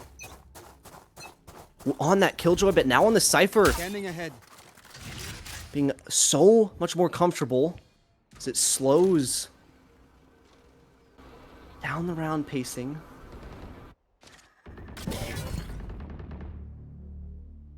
Oh, Ariel. Cage goes up. The flash comes out. Ariel, unfortunately, not able to avoid that flash. 3 versus 5 now. Spike still on the back of HyperSpeed. They're still trying to decide where exactly they want to go here. Battison, out of nowhere, takes down Luna, but gets traded out very quickly. The numbers are dwindling here for SaD Frost. K could be the next in line, but no! Standing. The reaction time saves their life. Miara picks one up, gets traded out themselves. Spike planted. Plant is gonna come into play here on a site, and now it's just K in a 1 versus 2. This is extremely doable, but it's got to be pretty damn perfect. Yeah, and look, once again, Plant is not great. They HyperSpeed realize they have all this space towards CT. And K has to clear all of these angles. The smoke to cross, but can't connect it. Now, once again, a 4-round lead for the attack side. And I know you like talking about how these 3-site maps are attacker-sided.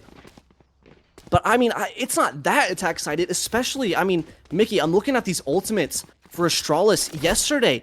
I mean, that was one of the biggest things that I was on about was the ultimate cycling with this composition. You need to be using those effectively. I mean, the kill contracts, if you invest one into the round, the chances of you winning go up by around 80%. So you want to be getting those online as quickly as possible. We might see it, not this round, but the next, as SaD are on an eco. But it's a 4-player stack. This could get dangerous real quick. We are gathering a little bit of information. The Bladestorm is online for Vi. Getting some information of their own, but A site is covered in SaD Frost players. And I don't think Vi and company are aware of it, but they are gonna go ahead and change their mind here. Back off slowly. Out comes the push from Miara and company. The flash to provide coverage. Luna does get one. Elf with another, and that might change the pace here. HyperSpeed. No, they're gonna commit to the rotate.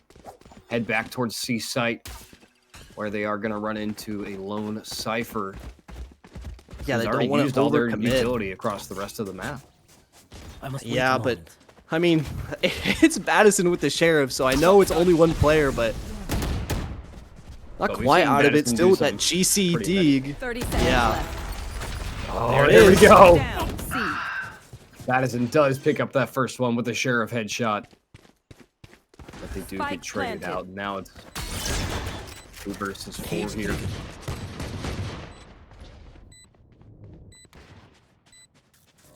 Cage to provide a little bit of coverage.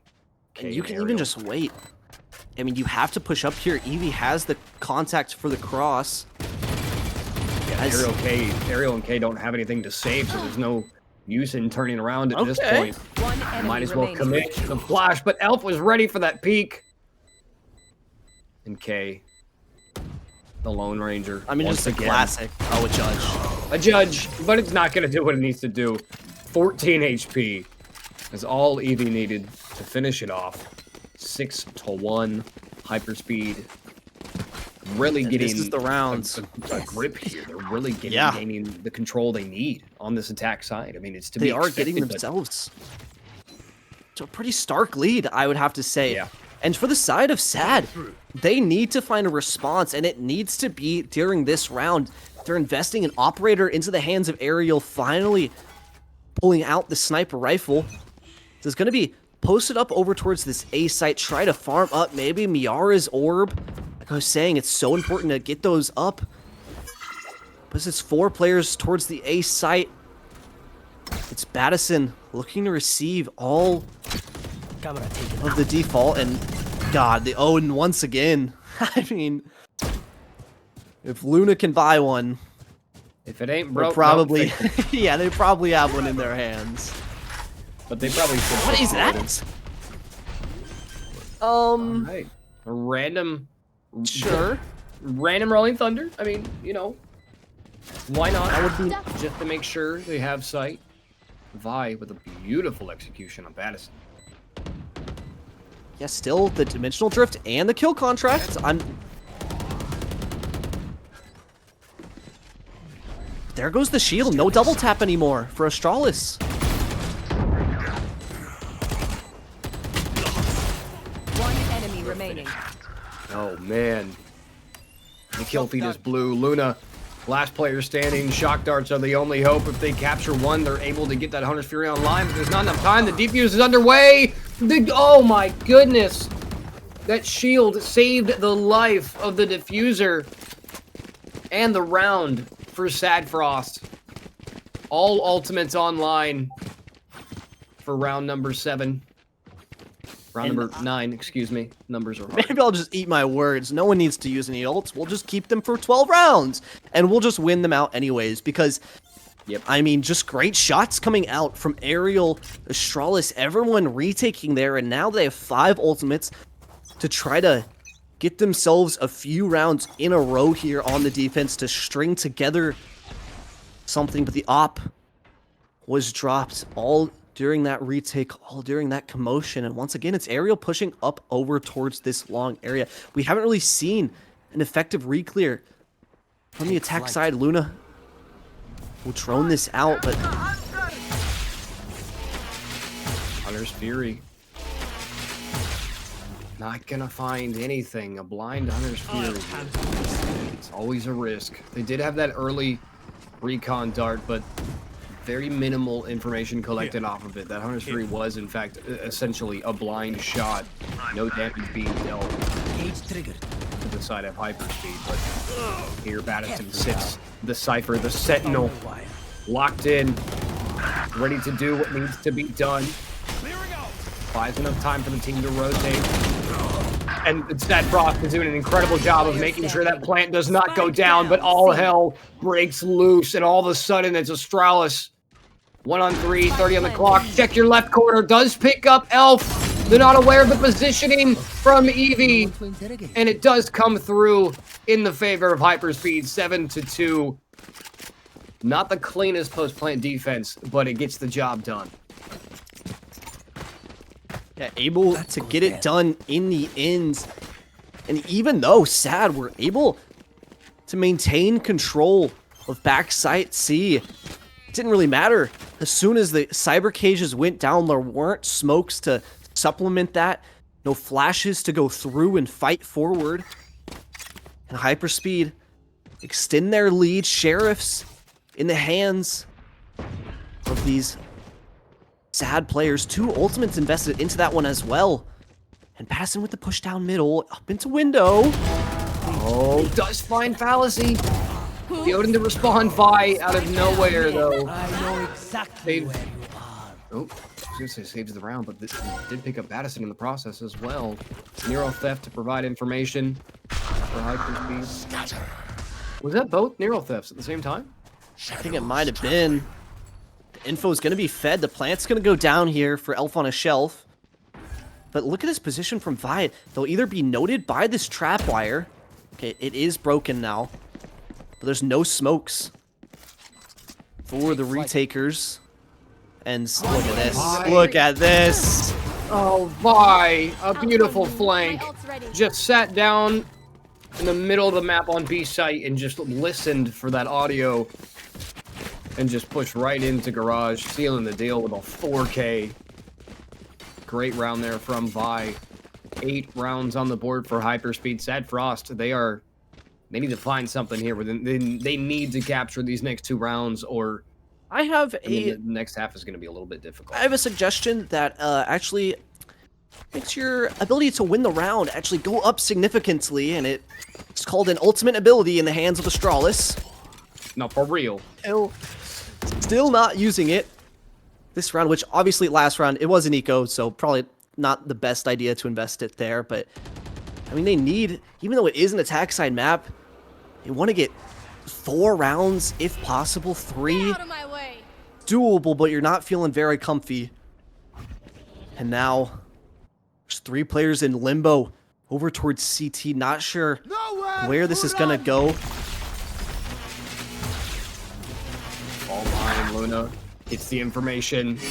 Off of that first Hunter Fury finishes the job. The Blade Storm does not come to fruition. Astralis picks them off. And they have resecured A site. Meanwhile, HyperSpeed on the rotate, where Aerial is ready and waiting.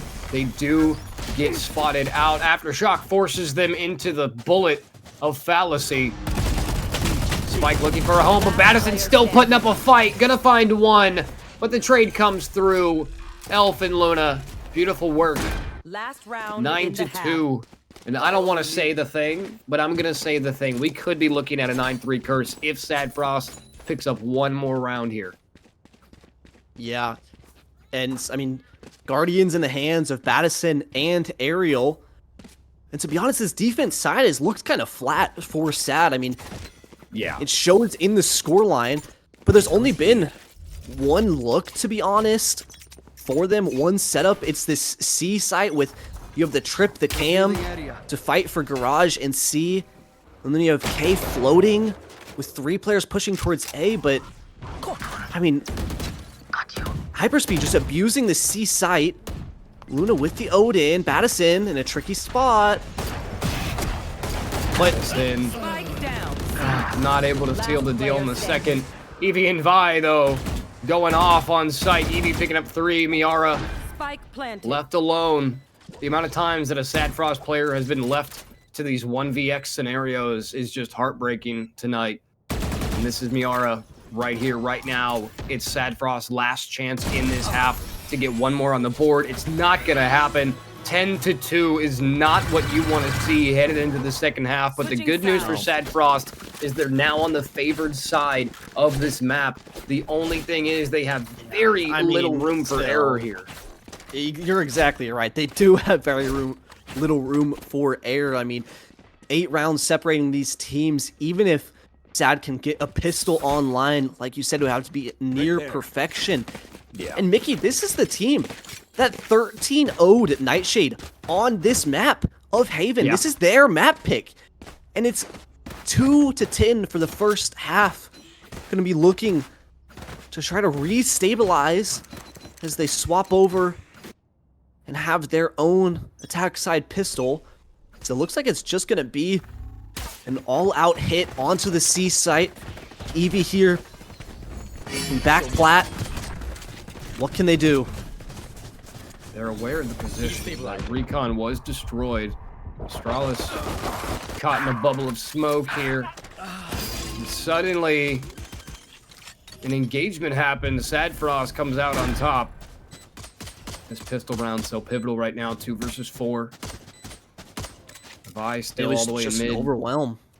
Luna rounding about from the mid area as well.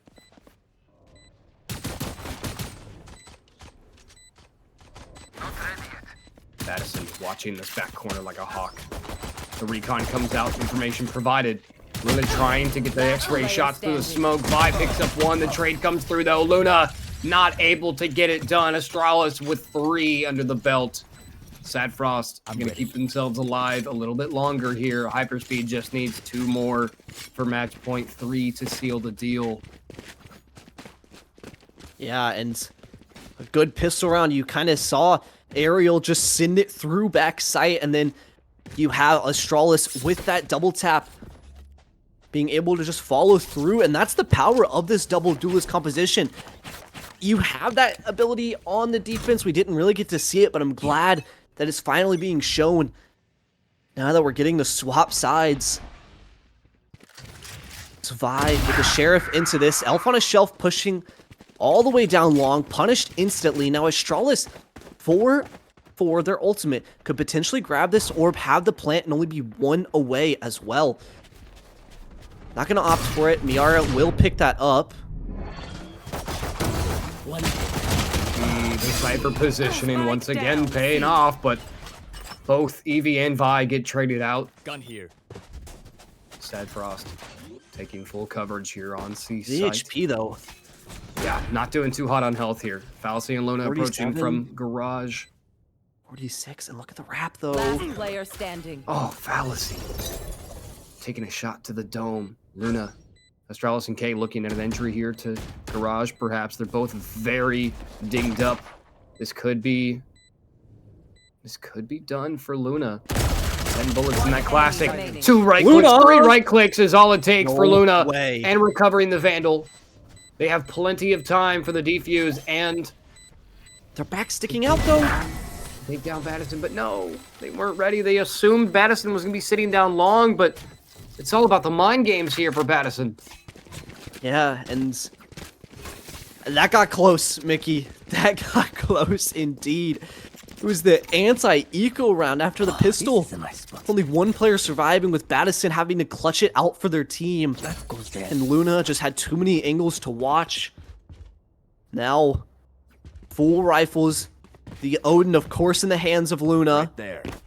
It's going to be Astralis 1 away from that kill contract with a rifle. Ariel with 1 of their own. If they can pick up that ultimate orb. The double tap, though, it's popped already.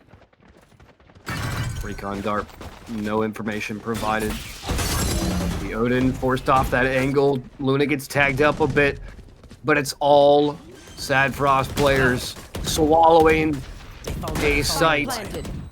Eevee, I don't know what Eevee just took damage from there. Just a little bit. Ariel, blind, caught everywhere. Utter chaos unfolding across the site. The kill feed is a rainbow. Fallacy getting involved now. 1 enemy Kay, remaining. not aware of the positioning. Fallacy picks up a second. Elf picks 1 up as well. It's all down to Miara. 1 versus 2. Fallacy gonna shut them down with a 3-piece. 10-4 turns to 11-4. HyperSpeed now 2 away from tying up the series 1-1. Just swapping in new fusion cells. And a great retake to come out. I mean, even though SaD didn't really have a lot of guns into that, it was just the 2 rifles in the hands of the duelists. Getting back onto that A site can prove difficult. But Fallacy picking up that 3K, doing a great job. And now Luna, even though they won the round, yeah, it's the same story as last time. 2 guns for the team that won the prior. So maybe there's still a chance. Eevee. And look at this really aggressive play into window. The dash, but they can't really do anything past that. They have to back up. They have to give this space. There's not much more to push through, else they're just going to be shut down. And Eevee gets positioned here.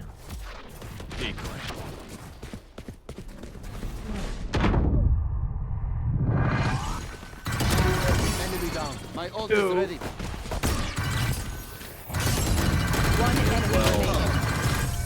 I say this every round, but all hell is breaking loose.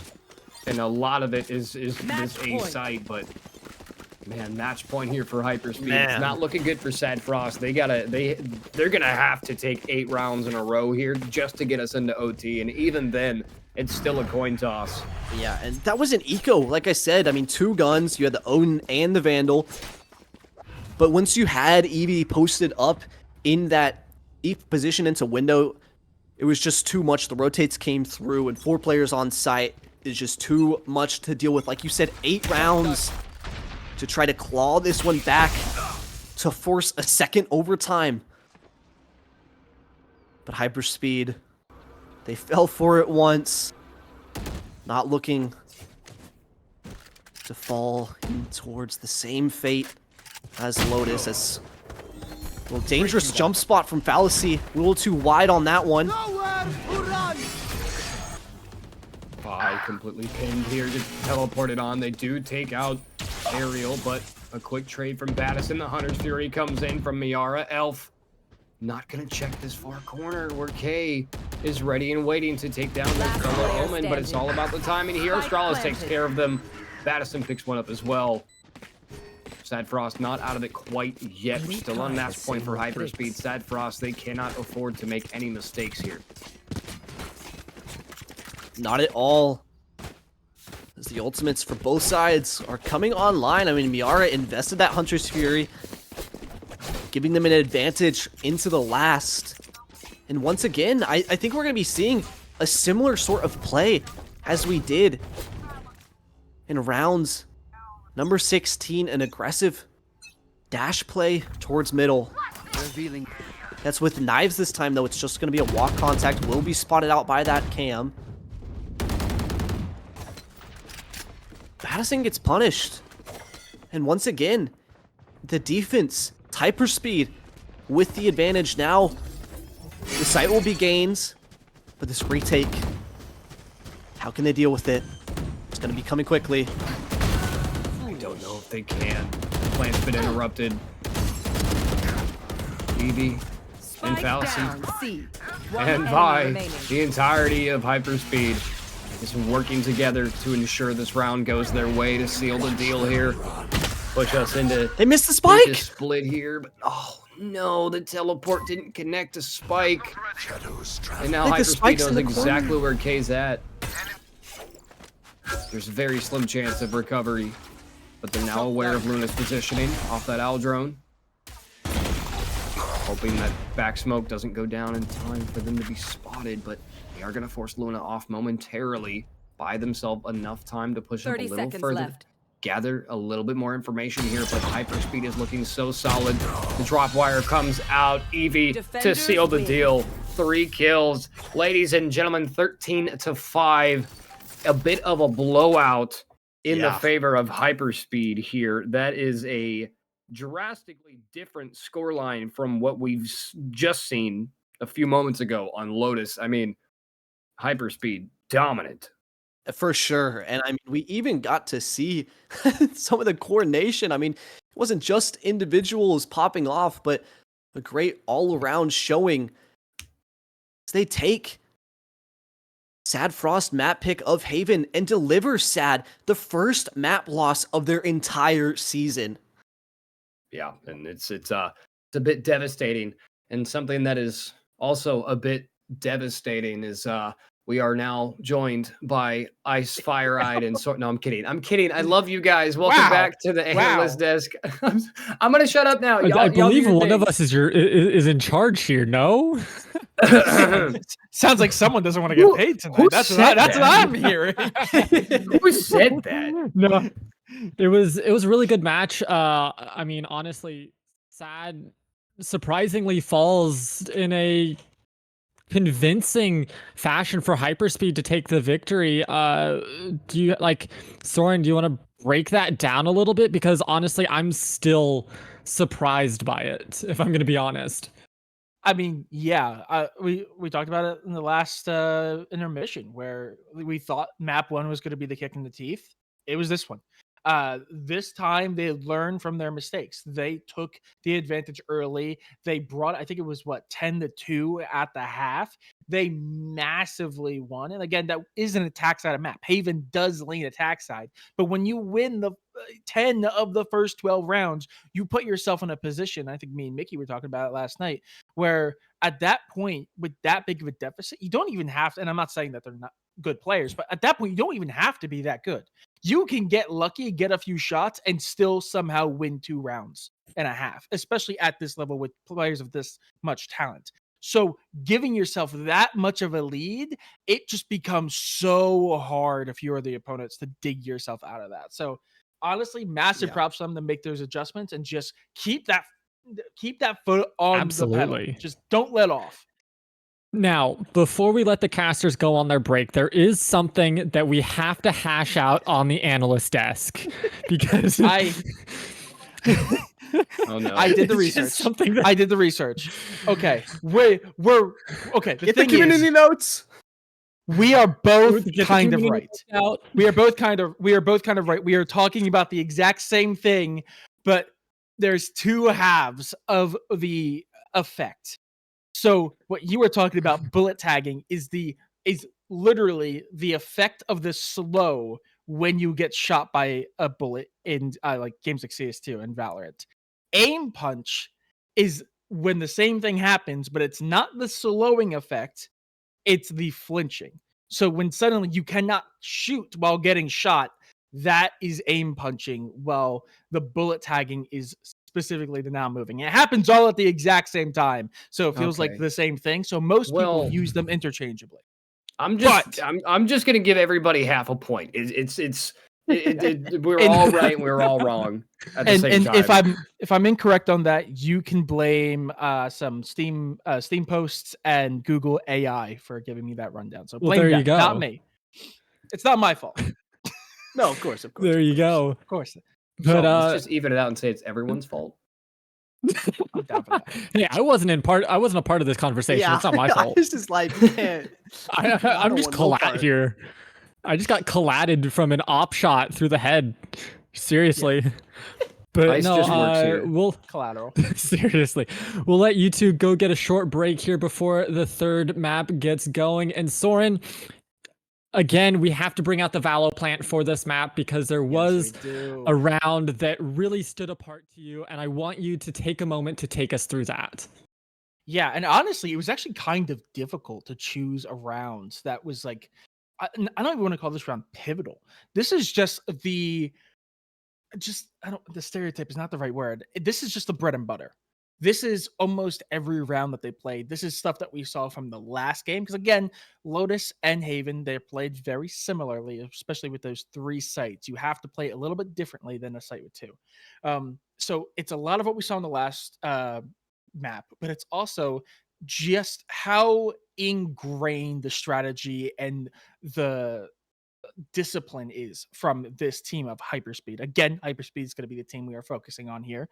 And here, I believe this was right around round 10, 9 or 10 in the first half. Yeah. So this is actually not even a full depiction of what was happening. This is actually after a couple seconds into the round, because originally the Omen and the ISO were lurking up towards the defender spawn a little bit closer towards B, but they were all in and around that area waiting for some noise to come through.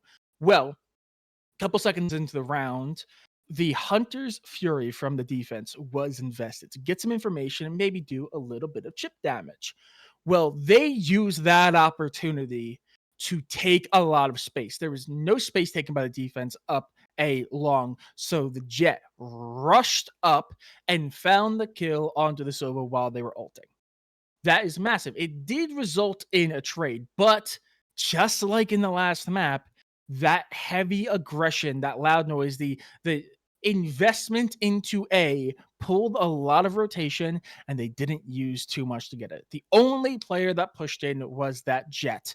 And then we saw the 4-man, very aggressive push into C. And this is what I really want to focus on, this overload that they keep getting away with. They really got away with it a lot on that map, where they would just pull these defenders around. It's the same thing in most major sports, where if you need to free up one side, you overload the other one, and suddenly there's no one on the left side if you push to the right. They're doing this, but in Valorant. So everyone moves to A, suddenly the entire attack rushes onto C.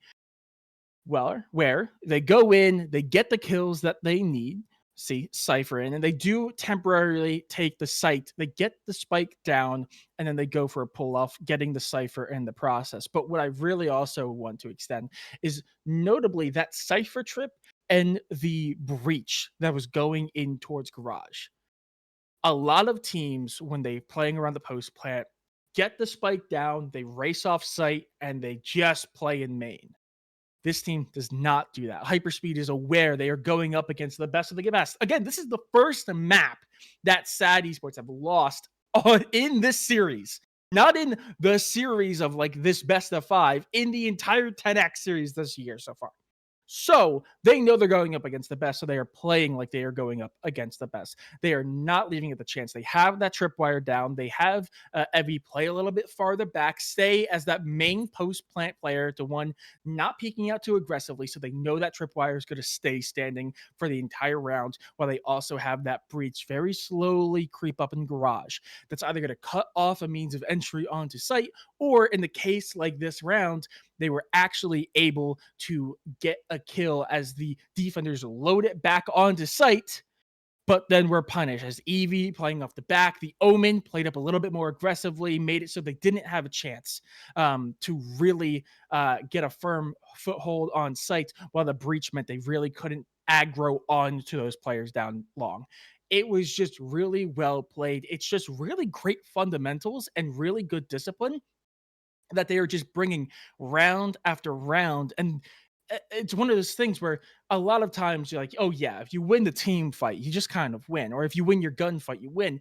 But they're constantly putting themselves in the advantageous positions to get those gunfight wins. So massive for them. That's the reason they're able to just stack so many rounds up, especially in the first half.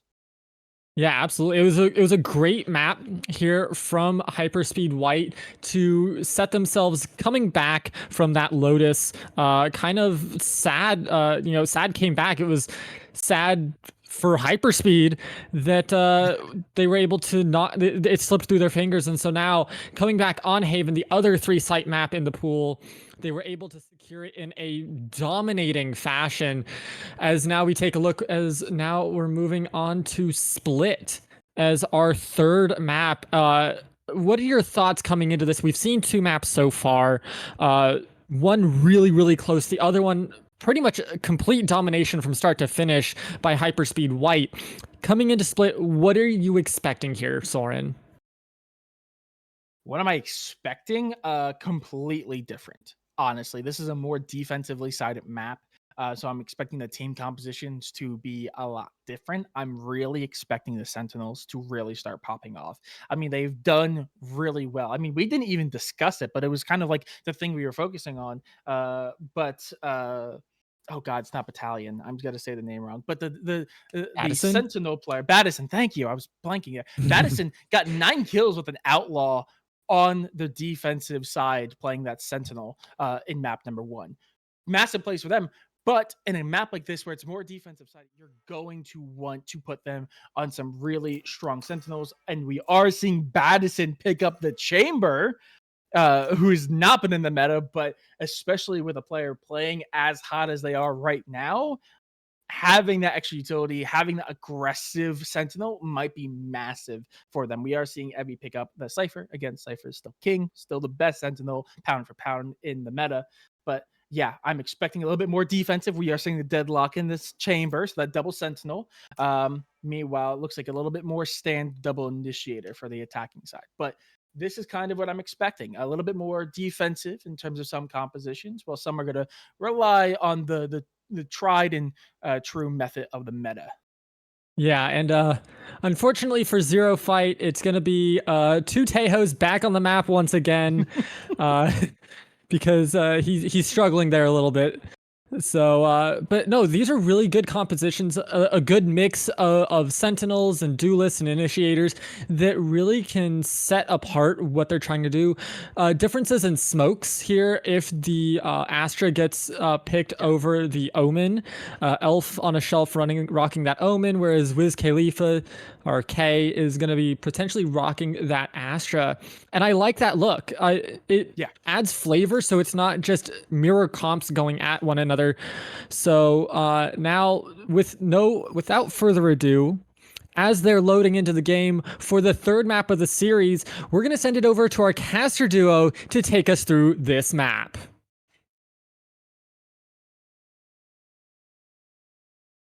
Thank you, Ice and Soren, for honestly a great breakdown as well with that Valo plant. But yeah, I don't know if I have as much of a problem with the Teo, man. It's just these ultimates. I gotta see some like more thought or something, because I don't know. So I think we'll get to see. Yeah, Agent hasn't been out for a while, so you get a little bit of leeway. But I've seen some ridiculous stuff, man. Still figuring out how to use them.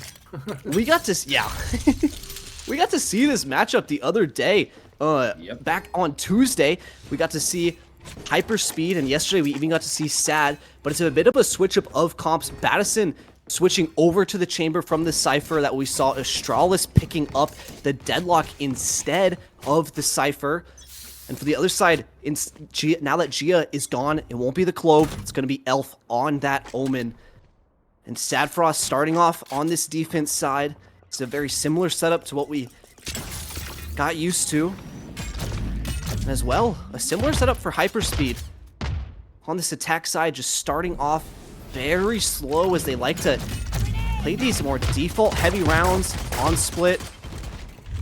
There's so much utility going down mid, and there's no one there to catch it. There's just a party in sewers, and Battison Battison inviting themselves to said party with that Headhunter. Headhunter's a risky purchase for the first round, but they just earned it right back. Aerial there as well, making a pick for themselves. Elf on a shelf, my goodness, obliterating the brains of K. And now it's Australis down by themselves on B site, trying to hold off long enough for the rotate. They're not aware. Paranoia, the site's already been sieged. Luna does take down Australis. Luna not able to find the second, gets traded out. Battison picks up a 3, gets traded out themselves, and all of a sudden Elf, the last hope here in the first round, the pistol round. It's all down to Elf on his shelf. Spike on the back. Damage is done via salvos. 1 versus 2. One swinging. Able to find one, but Aerial with a blind shot through the smoke. Going to shut it down. First round in the way of SaD. And it is worth mentioning, like you said, we've seen both these teams on this map earlier actually yesterday. We saw both these teams on this map. SaD barely overtaking YDZ Black. 13 to 10. HyperSpeed White barely taking over. Barely overtaking YDZ Black again. 13 to 11. So they've proven they know this map. But yeah, no, I feel like the playoffs in general, we've only seen a handful of those 13-4, 13-5 situations where it really is one team in control. But I mean, all in all, I'm loving this tug of war playoffs we have going right now. Yeah, it's great indeed. It's just great to see competitive matches in Battison with another opener. Second First Blood as this Outlaw. Just such a strong purchase. Gonna have to back up though, recede some of that space. As this will be a position we see Battison playing in pretty often. That's the spike down. In this round, Spike. I think it just might be. There might not be much punch into this one. No escape. Luna, with the help of the fellow Omen Smoke, does provide coverage to recover bomb. Battison, meanwhile, taking down that Cypher on the other side of the map. Blocking vision. It's going to be a bit difficult on the post-plant defense for HyperSpeed without that Sentinel. SaD Frost, meanwhile, at a 2-player advantage. Time ticking away, less than 40 on the clock. Spike headed towards the A site. Elf still lingering down mid. 30 seconds left. Pause. These intense, slow Yeah. moments. These teams are, and this is where your blood starts to boil. I'm getting nervous watching this. Look at I'm them emotionally split. invested. These players So are, though. athletic. Elf be coming up the plant. Should come down on site for 10 Luna. seconds left. But that might draw the crosshair right at the perfect time. And if the outlaw can be picked up, which it looks like it might, actually not going to. Just opt for the It would be sheriff here. huge. Yeah, Elf trying to cut that could off be the rotate. rounds. They're all coming more through stats. screens. The entirety of SaD Frost remaining roster. Who Elf, needs an beautiful outlaw? wall-bang headshot. Who needs an outlaw in B, but they are going to pick that up just to be safe.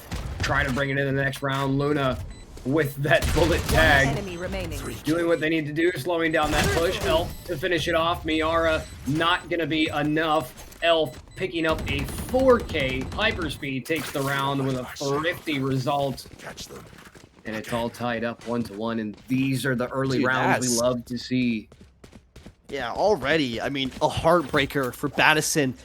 It was a 4v2, and it was just a classic and a sheriff. Battison was holding down the angle where that trademark was set up as well, so Luna able to sneak their way on the site, draw that crosshair. Then Elf just putting in work, picking up the 3K and converting the eco rounds. Now, Sheriff's Battison will have that headhunter to try to do some damage, but it's a fast play into mid. This is what they like to do. They like to send Vi flying with those double satchels, get them either into mail or a lot of the times over towards A into ramps. Yep. I cannot Which is exactly what you need to do with that raise. You need to utilize the verticality that Split provides, especially on a character. You know, Soren was talking about how Neon is the best duelist for taking space, even including raise. And he also made a comment about if on Split with that verticality, raise does take the cake, and I agree fully because of this right here. But Luna is going Look to at take it. down Battison. The That's going to trigger calls. a big old rotate from HyperSpeed. Yeah.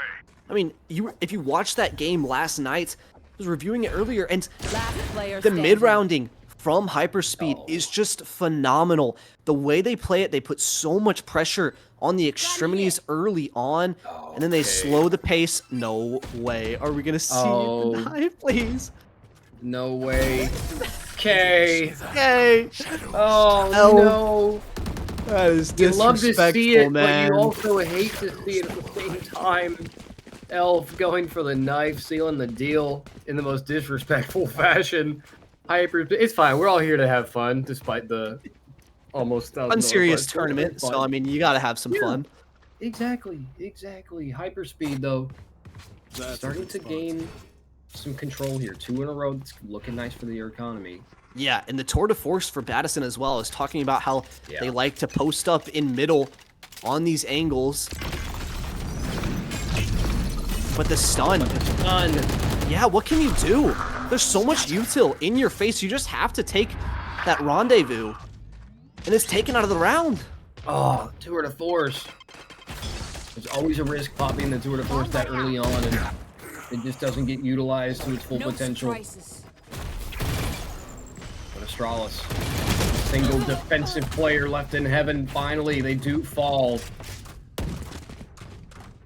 Vi and company now flooding through heaven, but they're unaware of K's positioning. Now they're aware of them.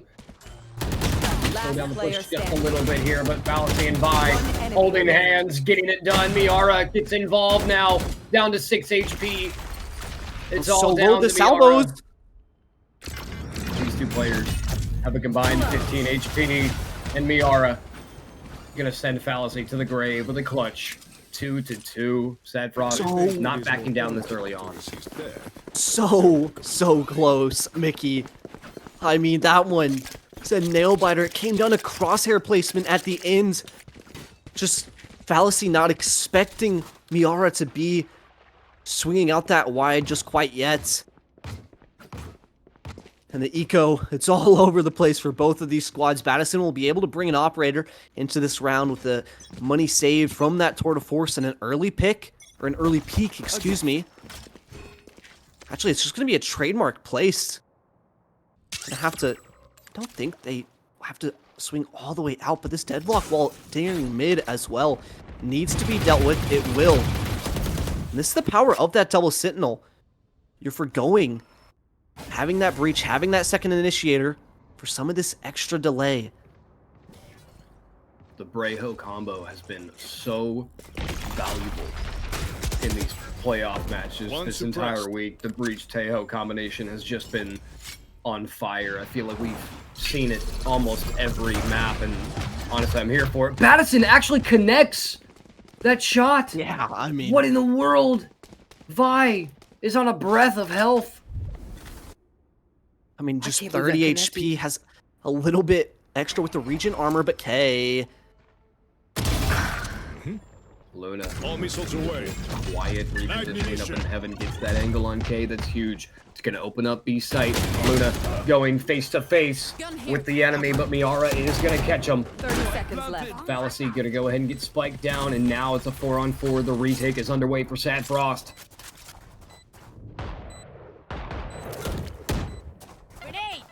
Showstopper still in hand for Vi. Playing so late towards mid here as well.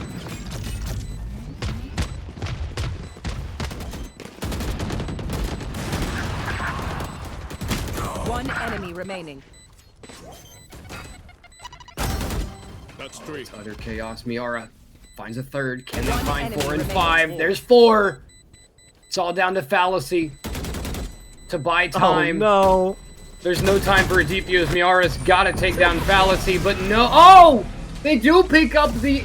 I mean, I don't know if it's technically an ace. I'm not sure about the timing. I don't I think heard it's the technically noise. an ace. I heard the noise, it, man. but the bomb swallowed both of them, and they definitely got the kill. But I don't know if I think production is calling it an ace. I mean, think it's an ace. We just got to give it to them, even though they lost the round. It's just consolation pricing at that point. But Yeah. I thought that was going to get dicey. I mean, Luna pushing into CT there, potentially getting a little overconfident, overzealous. But it was restabilized in the end.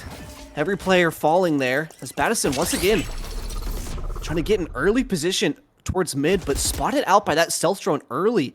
And it's just completely nullified almost anything that Battison has tried to get going.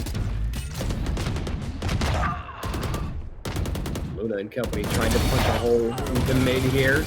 Luna picks up 2. That's a big gap in the defense, right down mid. Wide open for the taking. Elf, though, still standing in that big garage, and that's going to open a huge opening in that defensive gap. But Vi, a risky endeavor with the showstopper, goes on the hunt. And they One enemy connect, but remaining. not enough damage to take down Ariel. They do finish the job with the Phantom, looking for a second. Miara still kicking, 10 HP, and I think they're going to opt to save this Vandal, bring it in the next round for economy's sake, but I think HyperSpeed's going to try to hunt here. Yeah, probably. I mean, they have a little bit of credits, so you could argue they should do it, but I mean, I would like just to see them keep these rifles, be happy with it. You're okay with Miara saving that one Vandal into the next, but I like the switch up in the overall strategy from HyperSpeed. Yesterday, we were seeing a lot of fast, aggressive plays, really battering over towards that A ramp position over and over. Like you said, Miara is getting hunted down, maybe. Can you get one? Yeah, is going to be able to get one, but not much more. And that's what I was saying. Yeah, it doesn't get taken down by the skin of their teeth, but it's the switch up. They realize that this double Sentinel comp is what they're facing up against now. They're approaching it much more slowly, being much more precautious to not find Vi just sending themselves into a trap play where they get stunned up by those sound sensors or into the crosshair of Battison. They're being much more meticulous into this one. But now, around that for both sides. Very crucial ultimates on both sides. Armageddon and Rolling Thunder for HyperSpeed. Annihilation, Cosmic Divide, and Eevee.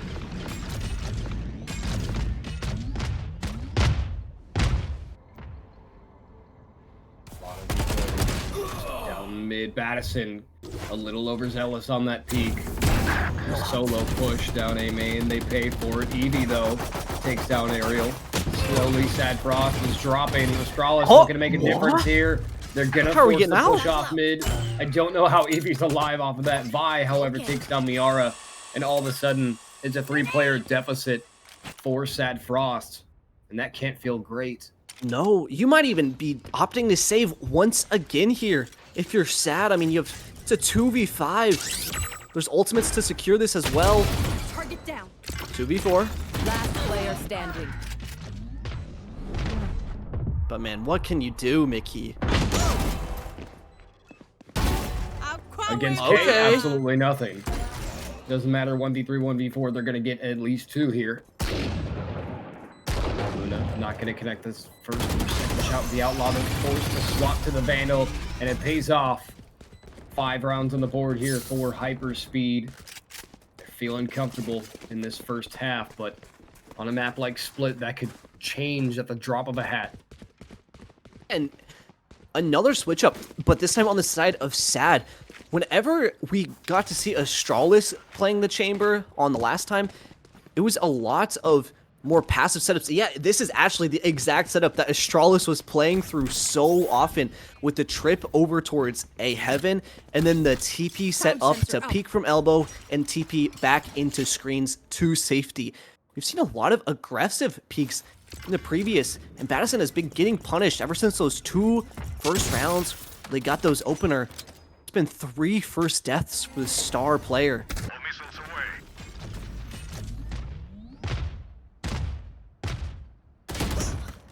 Okay. Off your feet! Nice headshot for Vi to start it off. The Rolling Thunder to provide entry onto B site. Teho coming through as well. Astralis picking up 2. It's a mess on B site. I know exactly where you are. The utility, the abilities, the bullets, they're all flying. Spike is going to get planted here. Battison is in trouble, but Astralis there to help out. They're going to force... Oh my. They're going to force Elf off that position. Straight to backside. Battison catches a flash to the forehead. Not good news for that chamber. Miara now on site. Beautiful headshot. That's going to seal the deal as Astralis Cocoon, the final player, picks up a 4K in the process. Miara steals the defuse, a thrifty round for SaD Frost. But HyperSpeed still barely in control of this match. And those Deagles, as well as the Annihilation, coming in huge on that retake. As, like you said, SaD finally able to find a response after 3 unanswered. It's the same setup. Once again, Battison picking up that operator. But it's just this 1-3-1 setup that HyperSpeed like to lean into. As well as, it might be a stun into a Salvo's play to try to pinch and trap anyone. It's actually a stun into an Annihilation, and Astralis is caught so much. There's nothing they can do. Nothing they can do at all. Aerial with a showstopper to trade out, though. Spike has been dropped. Vi's close to recovering. There we go. We are going to be able to pick it up. Miara, a lone defender up in heaven. They're forced to back off. Possibly allow entry, trying to get that information, but it's denied. This is a slower round as well, Mickey. I mean, very much so. And as we get further into these mid rounds, we are going to start seeing those slower plays come out from, especially from the attack. They're going to play nice and slow, try to gather as much information as possible, decipher where these defenders are going to be sitting, and try to play from there. But time is ticking away, Zero. Yeah, you don't have any info outside of that stealth drone. You just have passive info. I guess you have the trademark, but here comes a push, just an exchange of utility. As actually Aerial going down. I think Aerial got body blocked. Yeah.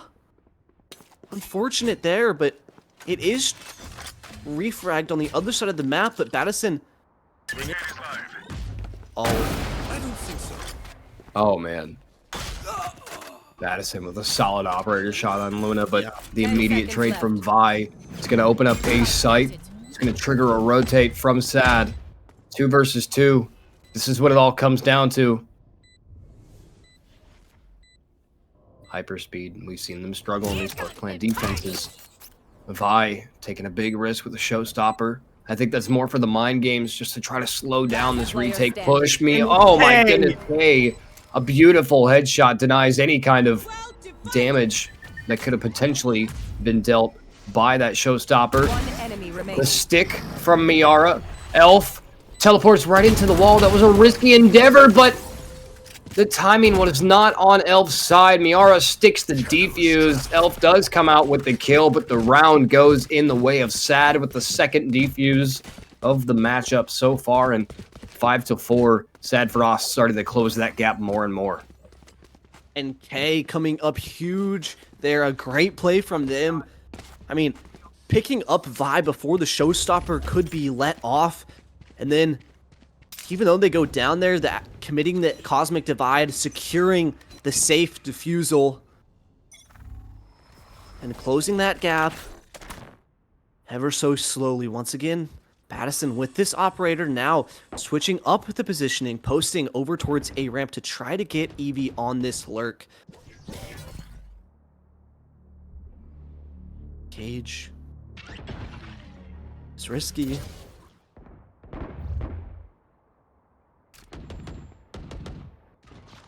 The operator positioning from Madison here. With a Bucky on the other end of that barrel. HyperSpeed sending salvos.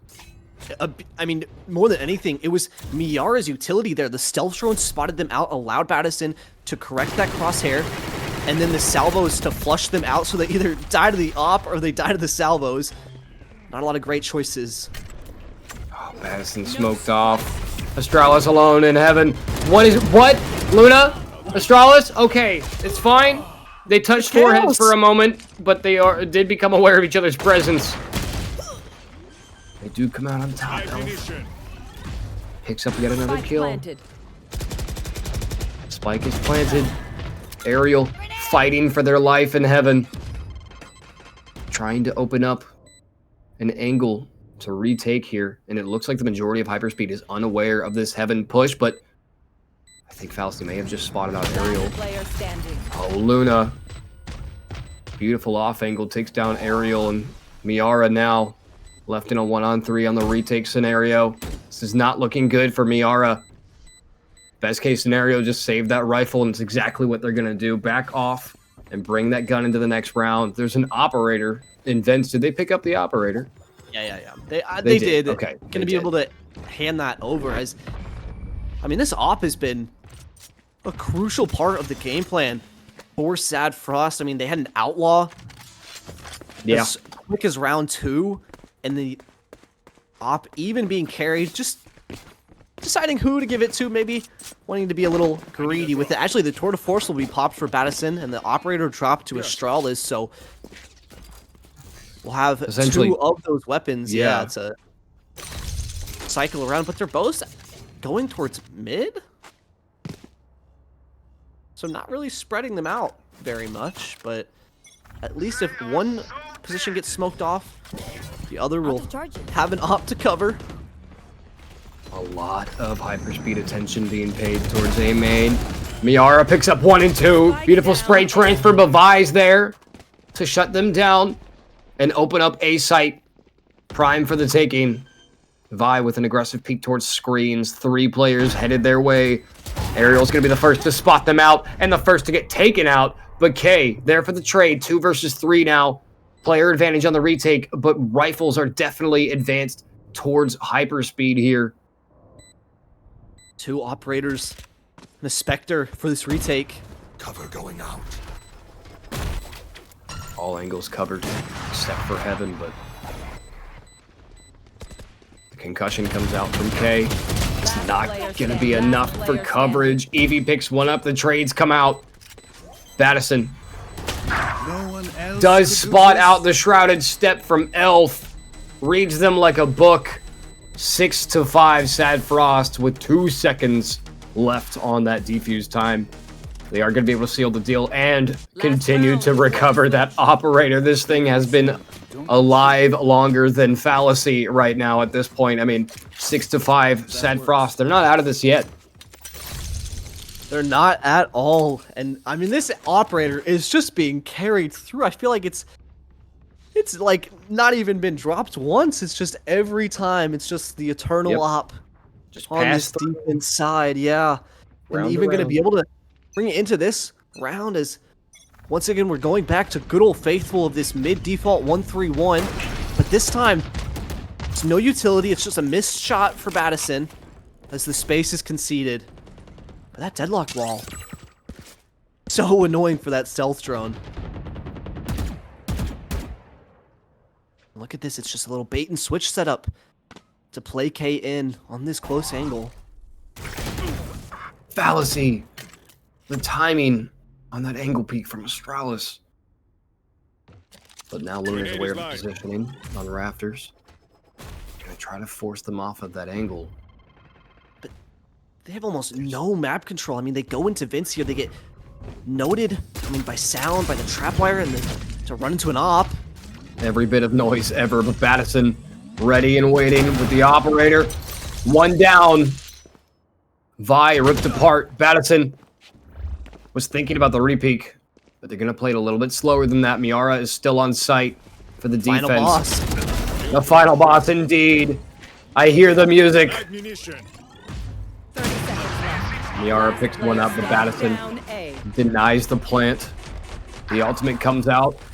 Oh no, the teammate. Away. The team kill. Battison gets taken down, but I don't think it's Battison really just going to ran make a into difference it. here. Elf not in a good position. It's all tied up as Astralis is going to get that final pick. Switching sides. 6-6 Just having a- headed into the second half. Their death demands our attention. And Mickey, 6-6, all tied up. I mean, I feel like every time we go to split, it's a close affair. I know sometimes it's a defense-sided map, but I feel like it can be anyone's game at this point, especially with this It really is. double Sentinel. I will say, though, with that being the case, we were talking about the prowess of that double Sentinel comp on attack side once you get onto site, but that's with the Vi's deadlock. The chamber doesn't really allow you to have that similar sort of delay in the post plant, but this is the same setup that HyperSpeed were running yesterday into YDZ Black.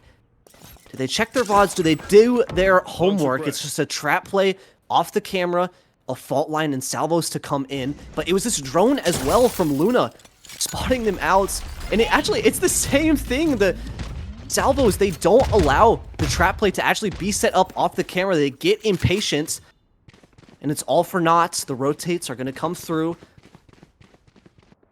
Yeah, It's you say 4 this is still players. anyone's game, and I mean, we were talking earlier about the scoreline on the last time both these teams played this map. I mean, 13-10, 13-11. I mean, those are two scorelines that prove that both of these teams know this map inside and out, and it is to be expected, this close scoreline, but tied up at the half. This is slightly ridiculous, I'm not going to lie, but it does look like SaD Frost is going to gain control here on A side, get that spike planted, and now the retake is underway for HyperSpeed, but you've got Luna completely isolated coming in from A main. They do pick one up. Vi to complement it. 2 versus 3 now. Numbers are dwindling for SaD Frost. They got to find something, but no, Luna is only finding heads with 10 HP. That's all they need to seal the deal. HyperSpeed once again going to regain that point advantage here. And the pistol rounds as well are just going back and forth, Mickey. I mean, Yeah. 1-1 here. I believe it's just 3-3 across all maps. And after a little bit of a blunder over towards mid, same day, different mistake, or same mistakes, different day. I can't even talk. Same Getting thing. my tongue twisted around, but it's the same setup. You'll likely see them play it multiple times with this camera to have contact. You can have multiple trap setups. But for the side of SaD, they'll just be looking to play, see if they can get any peeks. You'll have a few headhunter bullets for Battison, and we know how deadly that gun can be in their hands.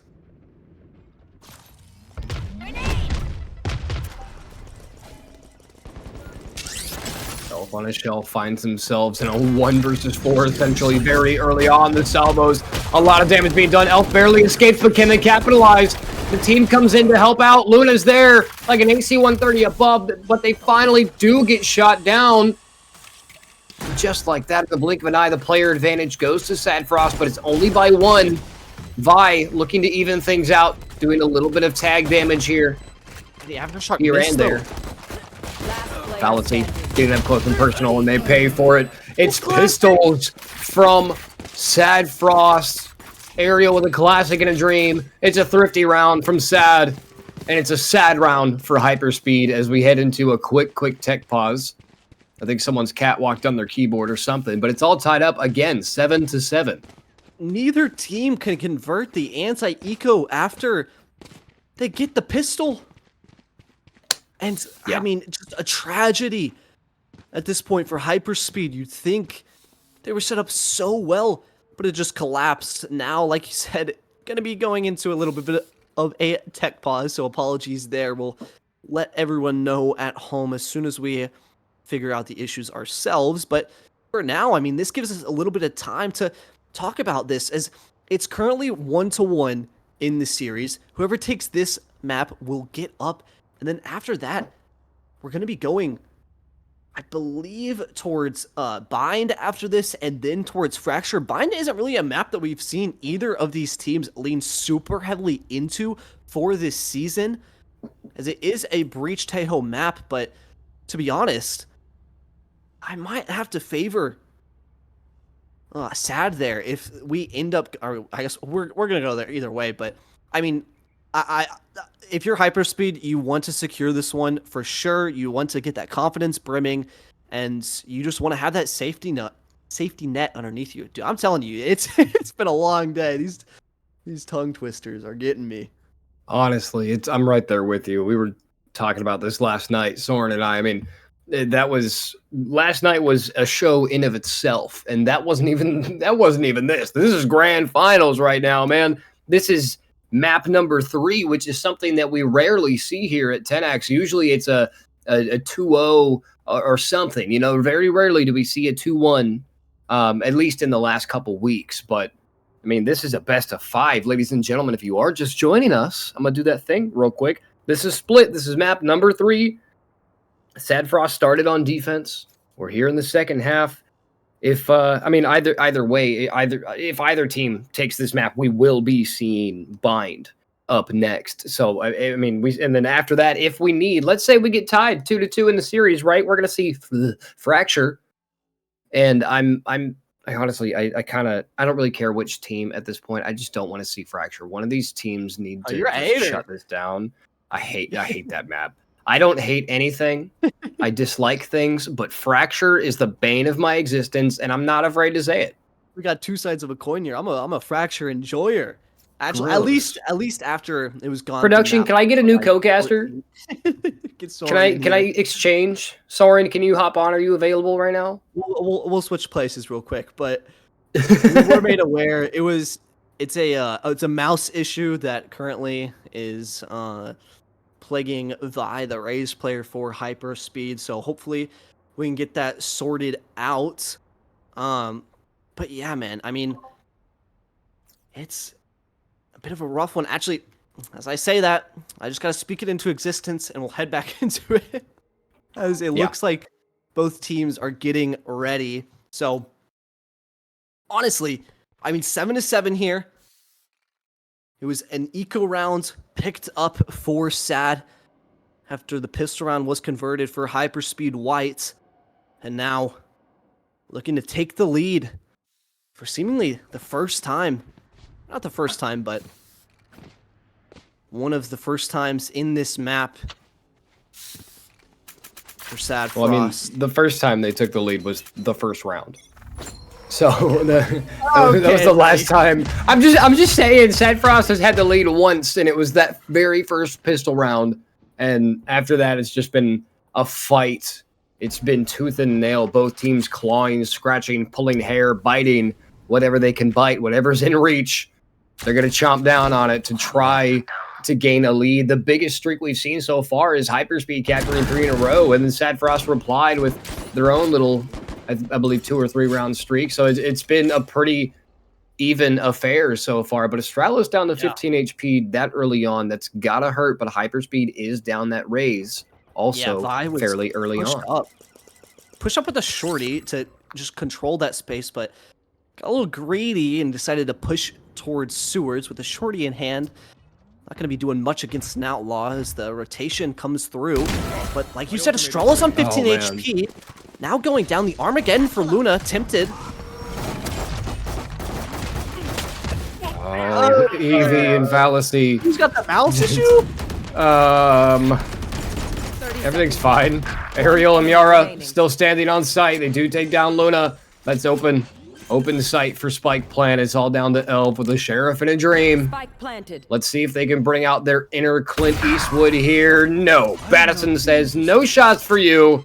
I'm going to take you down with the Outlaw. 8-7. SaD Frost finally take the lead for the first time since that very first round. And it's a good round to take it on. Yeah, and I mean, it's an eco, so you're not expecting much. Yeah. A fight being put up, but I mean, the whiffs I don't really care about. Like, just this, whatever, it happens. But I mean, Luna deciding to invest the Armageddon there, just expecting that maybe they could get a bit more value off of it. But the gaps in the play leading to an unsuccessful start. Unsuccessful start for Battison as his Vi shut down. And man, I mean, that's a difficult one. But the reclear is being pushed by Luna 1 to eat up all that space, but it might not matter. Okay, protecting Ariel off of that stun. That stun actually captured a couple of brains in that moment. But look at this, Elf with the positioning in Garage. I love that angle. Shout out Multitudes, our observer double duty on the producer. Always killing it. Phenomenal human. Luna, how do you not see? Okay, they did spot the barrel of the gun outside sewers. Elf does capture Ariel. The trade does come through. Luna picks up 2 down mid.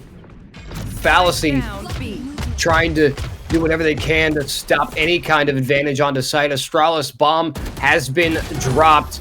Left to a 1 versus 2. Fallacy had the angle, and they got the headshot as well. And once again, 0. It's a tie game. Yeah, I mean, it's just back and forth, man. These teams are unrelenting, not wanting to let either team, I mean, streak ahead with that much of a lead. Now, Battison, I mean, the Outlaw, I mean, it's just, you put a sniper in their hands and they'll be a happy camper. I mean, you don't play Chamber if you can't hit your shots. True that. I mean, you gotta have some confidence. Be brimming with it, as the teleport is broken by those salvos, so won't be able to call onto that one for the rest of this round. Oh, Fallacy. But off the contact, it's a sun play. There we There's go. no follow-up. They can't really, there's no follow-up at all. salvos to punish. The swing gets denied. They have to fall back. Fault line utilized only to slow down the push, but it seems to not have done that much. But Luna is putting up a fight on site. Fallacy joins on in, eventually does get traded out. Eevee and Vi joining in on the party. As the minute mark approaches, it all comes down to Miara. 1 versus 3. Let me sit on this paint shells like an egg. 9-8. HyperSpeed regaining a little bit of control here, but can they keep it up? It's 2 rounds in a row. Can they capture that third? And finally, I mean, yeah, being able to take back the lead, but a beautiful play from Luna to just delay on site, and then you had Fallacy and the rest of HyperSpeed just coming in and picking up the pieces as Elf on a shelf, once again with that judge. For the attack side of SaD Frost, I think they're feeling a bit of the pressure from only having that Tejo on the initiator role. We're seeing the stealth drone be brought out right off the rip for that side, as the satchel will break the tripwire, but if they push past this, they're going to be met with a shotgun.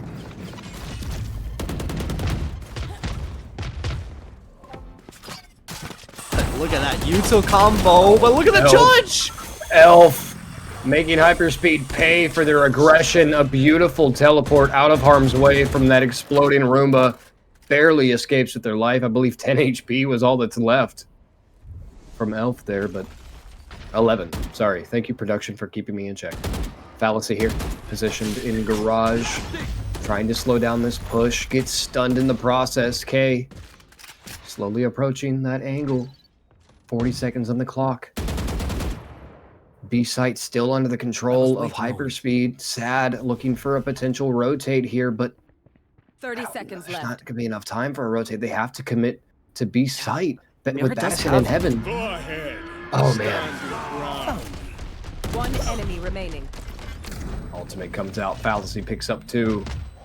In the wake of all that chaos, Miara left to a 1 versus 4. Spike on the back. There's no 10 chance of seconds left. anything happening in their favor. They're going to have to save that rifle, bring that Vandal into the next round. And once again, Zero, who would have thunk it?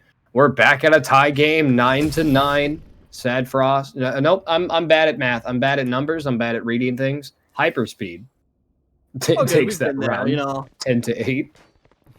We're adults. Who needs algebra? Who needs I know basic- how to. I mean, that's not even algebra. That's but Yeah. you know.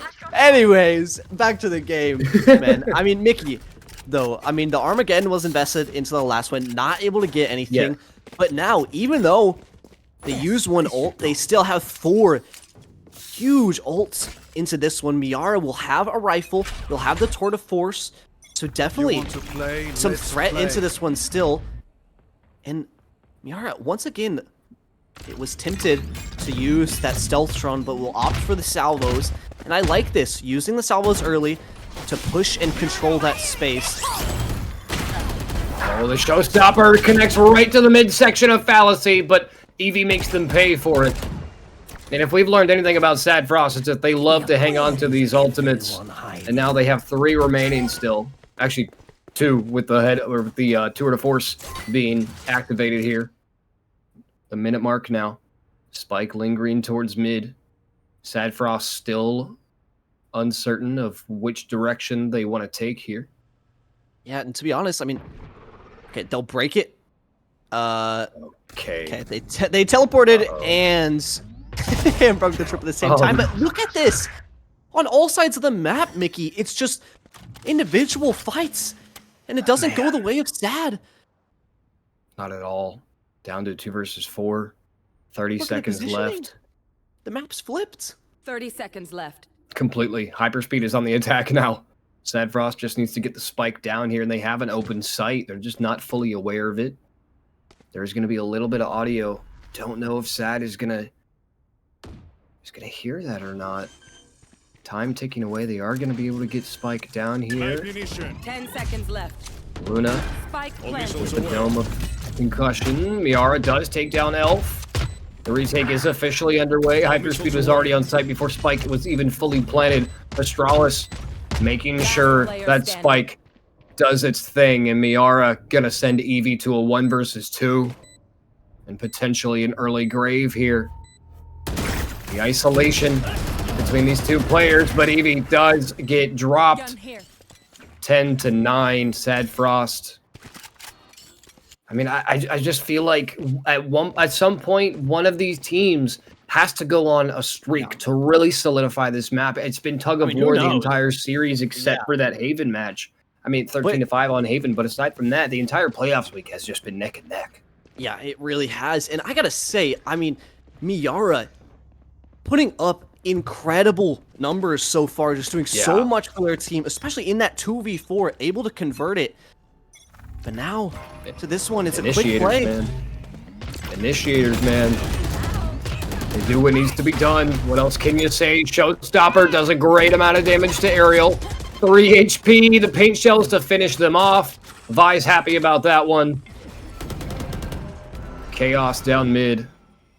And the Cosmic Divide to provide coverage for a SaD Frost to rotate to B site. K capitalizes on it, takes down Elf, and a flick to Eevee. What a nasty shot, but Vi makes them pay for it. 1 versus 3. Planted. What do you do? Divine gonna make this entry that much more difficult. Astralis peeks off of the stun and makes it count, all tied up finally once again. 10 to 10. Both teams now 2 rounds away from match point. And Astralis, the winner of Game Changers North America kickoff. I mean, you can see why in that round, just so decisive with the decision making, as well as just playing off their own utility, a master at this deadlock agent. I haven't really felt like we've gotten to see a lot of the value from that deadlock. Yeah. Outside of the last 5 rounds or so, glad we're getting a bit more of that action as Battison looking for an aggressive peek here. And once again, it's that same stun play into the salvos to try to push anyone off the line. But after that, can't really do much. They can't follow up on that, and they just have to fall back to site. Grenade is live. Luna and company setting up that defensive line. Is it going to be enough? No. Vi picks up 2. Isn't enough damage to seal the deal. From the shadows comes out a quick transportation. K off the concussion. The repositioning from the defenders. 3-on-3. Spike still up. On the back of K. Fallacy off that stun. Makes K pay for their mistakes, and Miara picks up a 3rd as well. Spike has been dropped. Evie, the last chance for HyperSpeed to take this round, and no, Battison gonna set him on down. 11 to 10. SaD Frost once again taking that lead. And look at Miara, 24 and 10. Yeah. And that's ridiculous. I mean, Miara has been, I don't even know about silent killer in this match. An initiator expected to do that damage, to get in there and get kills, but this is just insane. It's not a one-time thing, excuse me, either. I mean, yesterday they were doing insane work against YDZ. I mean, especially on a role as impactful as Tejo. I mean, the best agent out currently.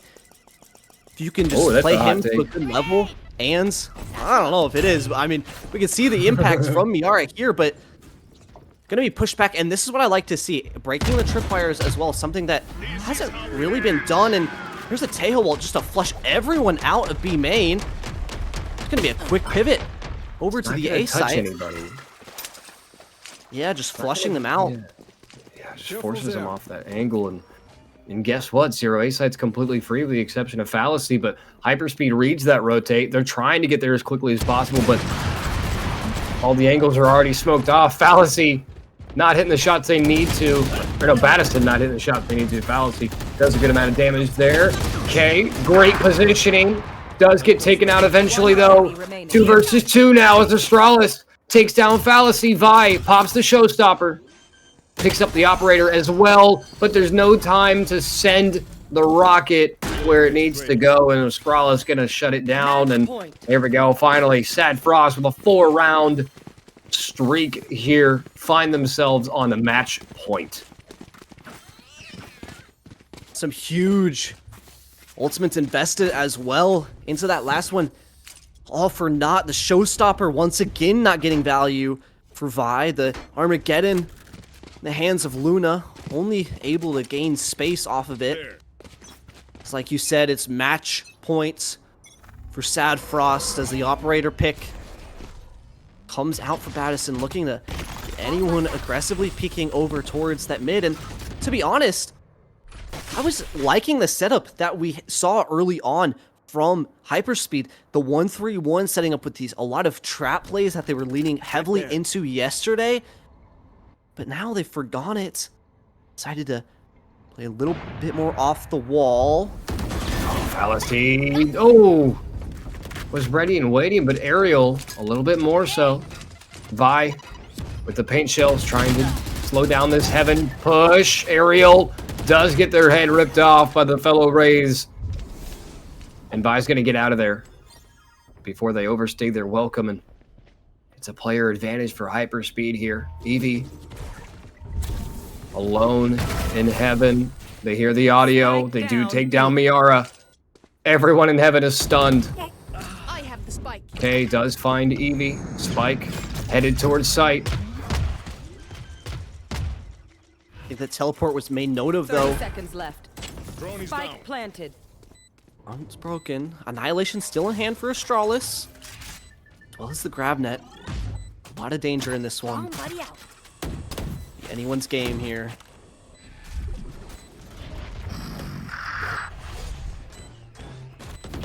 Knocking them. My territory. My fruit. Good pick from Astralis. Very low HP here, though. One enemy The remaining. Annihilation does capture Elf. Luna goes down. And ladies and gentlemen, Attackers that's win. all she wrote. 13 to 10 in favor of SaD Frost. What a ending to that third game. SaD Frost currently in the lead in the series, 2-1. HyperSpeed, they only have one more chance to keep themselves in this grand finals, but Zero, we're going to send it over to our boys on the desk, Ice, Fire Ride, and Soren. What are your thoughts on the chaos that just unfolded in front of us? I think you summed it up perfectly. Chaos. Absolutely another slugfest of a map between these two squads. This time not going into overtime, but it was close. And honestly, like this is the kind of Valorant we want in the grand finals. And I have to say it's one of the best grand finals we've had yet in the Tenax series. But Soren, what are your thoughts on it? I mean, yeah, you guys have kind of hit on all of it. It is kind of a slugfest. You can see here in the amount of kills. Again, just like in the last two maps, everyone is kind of holding up on their end. No one is really falling behind. They are all just taking fights, playing aggressive. Here we can see Miara. I did want to point them out. I know you guys mentioned them on the desk, but they were one of the players that I said to look out for in map number 1. They performed well in map 1. Again, they kind of struggled in map 2, but the entire team did. But they've come back here and are just rocking the Tejo, killing it. I also wanted to shout out those 2 Sentinels over on the side of SaD. I thought that composition actually worked out really well. And a little sneak peek to the Valo plan. I might be paying a little bit closer attention to those 2 Sentinel picks. Absolutely. Well, we're going to bid adieu to our casters for just a little bit. Thank you very much for another excellent map here. But now, like you said, Soren, we have a little bit of homework to look at that you've been working on behind the scenes here. And I can't wait to see what you've brought to the table for us this time. Yeah, I want everyone to know every single time this comes up, I'm gonna be learning a new toy. I've been having so much fun with this program. But yeah, this is not a specific round. This is the defensive holds, at least the early rounding for the defense for the side of SaD Frost. I was actually really impressed on how this composition worked out. The double sentinel, that was obviously something I was looking for on a more defensive sided map, but the pairing of the chamber and the deadlock was just so good. They would constantly put those 2 sentinels in that middle space. They always had the deadlock, but they would always have close presence with the chamber as well. That presence would always be a strong deterrent for the attacking side. It's very well known. You want and you need to play around that mid space. You want to take as much space as possible. But with that wall from the deadlock and the pressure from the chamber, they just couldn't do it. They were constantly, being pushed out to the side where they were having to worry about possibly an overload where we've been seeing them do that a lot in the last 2 maps, but here they were kind of split, more default like. But you would see the chamber and the rays try to push aggressively as the attack was pushed off to the sides before they can get a man advantage. And at that point, they would try to play out the round with that advantage. And when they didn't play in the middle, you would often see them playing back chamber with the tour de force or an operator down the A long, would constantly get value. And it was 1 or 2 sneaky rounds with a deadlock on the off angle. So they would try to push up aggressive and they would either get punished for it, or even if they didn't, it would give just enough time for the rest of the defenders to pull back. The rotation would come out, they would hit A or B, but they would put a heavy emphasis on trying to pull back, play for the retake, and they would use those tactics that I just spoke about to try to get a man advantage early. And if not, they would take the 5v5, but very often they would. It was a 6-6 half, so it wasn't perfect, but I really liked the look, and it was a really nice comeback after they had a really rough defensive half over on Haven. Absolutely. It was a really good look for them.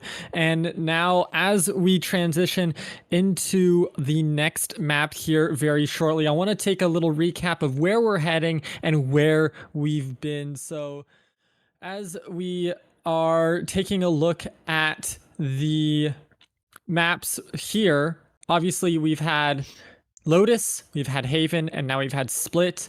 We're moving on to Bind. This could be the last map for us. It was SaD Frost's map pick. They're going to be starting on the defense. And honestly, there is so much here that can go wrong for either squad. Bind is one of these maps where if you're not careful, it's really chaotic if you don't strat it right. If you're kind of lazy in how you play it, things can go wrong really easily. So Soren, from what you've seen off of these past past 3 maps and been able to analytically break them down, what do you need to see from HyperSpeed in order for them to force a map 5? Honestly, I think they kind of just need to stick to what they've been doing. They very nearly, and they had a really strong run on Lotus, and they had a very, very good game on Haven. Both are the more attacking side maps. Obviously, this plays a lot different, but they have done really well when they are constantly having to be on the attack, when they're constantly trying to put pressure. Bind is one of those maps. There's no mid space in Bind. You are just going towards a site, no matter where you try to walk forward on the map from the attacking side. There's also just a lot of space taking that you have to do from the defensive side. So I think in this more attacking map, they'll be a little bit more at home. But then again, while they did lose the last map, still close. They still had a really good showing. So I think this is actually a really good map. I think this is a really good spot for Hyperspeed to be in. And also, I'm just saying, neither team has won their map picks yet. Every team has lost their pick, and this was SaD's pick, like you said. So if patterns continue, we're going game 5. That's all I'm gonna say. I'm all for it. I mean, come on. It's the finals of Series 3 of the Tenax series. How could we not go to all 5 maps with such great squads that we have here tonight? I mean, we've seen some great plays on Lotus, Haven, not Bind, on Split. Now we're moving to Bind. And with what we've actually seen from these squads, right? Is there anything else, since we have a few extra minutes, we're waiting on one player to not be AFK. Do you want to break a little bit more down of the defensive structures that maybe SaD can bring out to withstand what Hyperspeed might be bringing to the table here on Bind? Honestly, I would not be surprised if we see them go back to a single Sentinel. I wouldn't be surprised if we saw both teams go to a single Sentinel, but one that is far more defensively sound. I don't think we're gonna get a Chamber. Obviously, Chamber was the Sentinel for like a whole year, but very much more of an attack. Trying to put a lot of pressure down. I'm thinking we're gonna see like a Vice, we're gonna see like a Killjoy, a Cypher, one Sentinel that can hold down an entire site.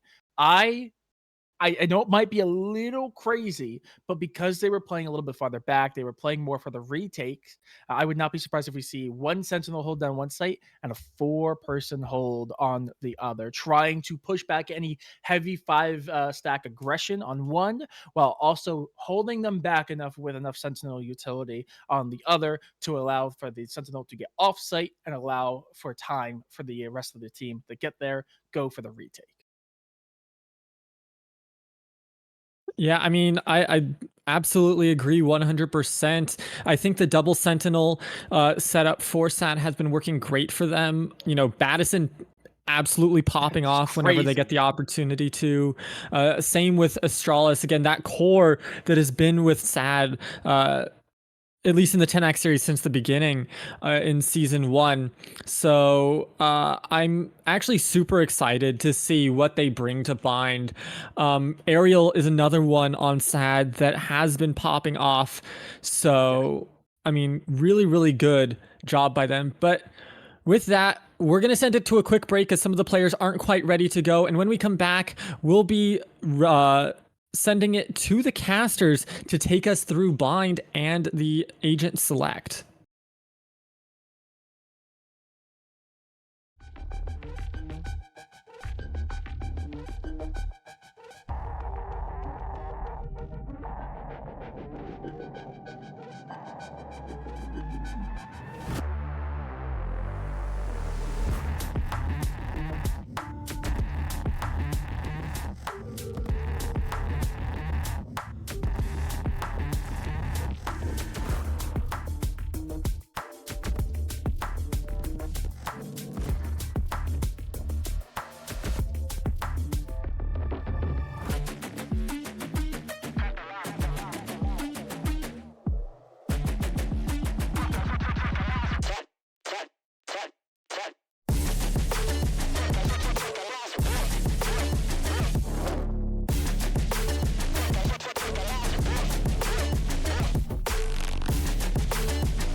Hello and welcome back to map number 4 of Bind in the grand finals of the Tenax series.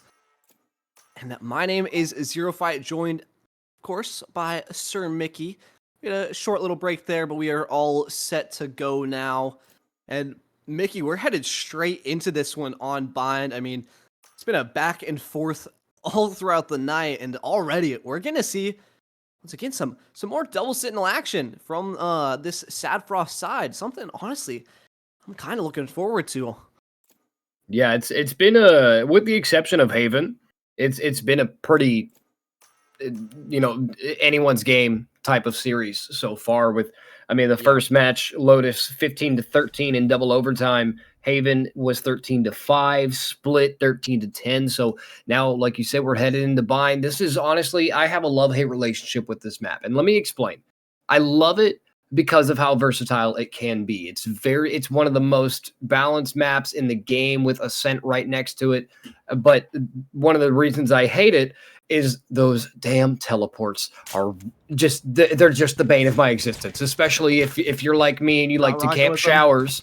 Yeah, if you like to camp showers like me, you just get flanked at any time. It doesn't matter, especially if you're like me and you're just deaf to the sound of the teleport and you just don't hear it. You might not have a great time. But real quick, Zora, I want to hear you break down these compositions because this is kind of meta on top of not so meta here. Yeah, and it's the double sentinel.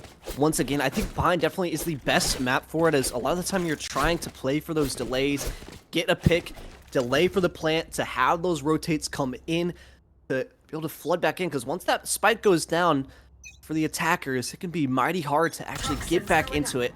Much more aggressive look from the SaD Frost side. Yeah, as once again, like you said, it's this Breach Teho, just this Viper, somewhat more of what I think we'll come to see as standard, as the wall drops, Luna just get caught out. Timing on that wall, very unfortunate for Luna. But yeah, the double initiator, double controller, single duelist coming out for HyperSpeed. I'm excited to see it. Madison not in the best position, pushed a little far up towards market here. Does catch Elf in the forehead with that classic.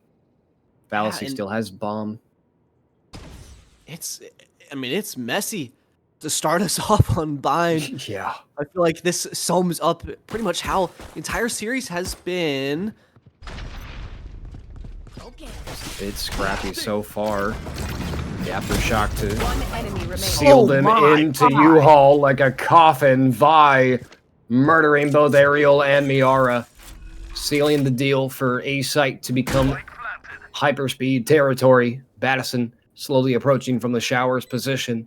I don't know if HyperSpeed is going to read this Showers push. They might. Looks like Vi might be having an idea here. Yeah, they're hyper aware of all of these possible positions. Fallacy holding. Teleport's ready. Push through. Backside. Reposition for Battison. Quick teleport to clear heaven. Battison has to know they're towards A short U-Haul area here. Vi with the paint shells forces Battison to push into U-Haul. Battison, there's not enough time for that defuse, but there's plenty of time for Vi to put that final nail in the coffin for Battison. And the first round, that pistol round, goes in the way of HyperSpeed. And Vi playing that round to perfection there. Playing into Showers getting set up by an early fault line and salvos to double satchel forward. And then, as Fallacy's distracting down short, is able to make their way through truck, get a double right click, and then in the 2v1, just playing tight-knit together, perfectly off each other. And the first pistol round of Bind going the way of HyperSpeed Whites. As well, I mean, the last two pistols we've seen, both on split, anti-eco round right afterwards ended up going the other way, so can't hold our breath quite yet, as well Battison with that headhunter down long.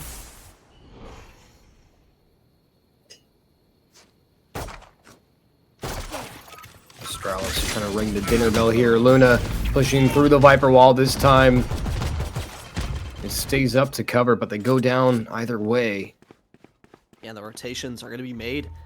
That's the second kill going the way of SaD Frost. Now, posted an elbow. How do they deal with Battison? I don't know. Battison with a headhunter, not going to find enough damage onto Fallacy. That regen shield. Spike planted. Feeling nice here for HyperSpeed as they are going to take control of B site. 3 of the 4, I think all 4 remaining players for SaD Frost are all going to come from this defender spawn area down alleyway. Fallacy ready and waiting with that fault line, just waiting for a piece of audio. And they are going to get it. And the swing from Vi picks up 3, does get traded out, leaves Astralis in a 1 versus 2. Very, very possible for Astralis to clutch up here, but Evie does just enough damage with that ghost to the head. Astralis picks up a 3-piece, though. 2 rounds in a row for HyperSpeed, and Vi in the second round is 6-1. And if it's not the round win, it's about as close as you can ask for. And like you said, Vi 6-1, only 1 off of that showstopper. Ice, Fire Ride, and Soren were both talking about how Bind can kind of get out from underneath your feet if you let it, and especially starting on that defense side, you don't want to let these ultimates start piling up and the attack side to run away with it. And if I can pick up this showstopper, which it looks like they'll be able to do, it'll be a crucial tool to convert this bonus round.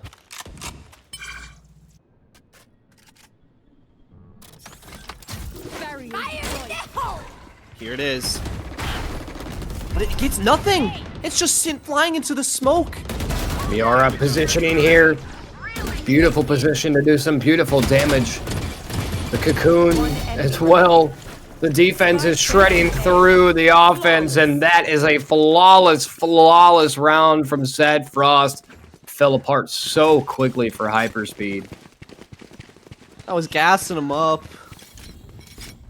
But sadly, Vi, they couldn't get anything done with the ultimates, and the showstopper, maybe it's just not for them. Maybe they need some blade storms, some jet knives, and they'd find some, they'd connect to their target a little bit more. But to be honest, it's the early rounds that I still am liking from HyperSpeed, taking these extremities very quickly. They haven't even really dealt anything over towards B. It's just been taking this Showers control, contesting over towards short. They've really had to respect it. It's just Battison left over towards this B site.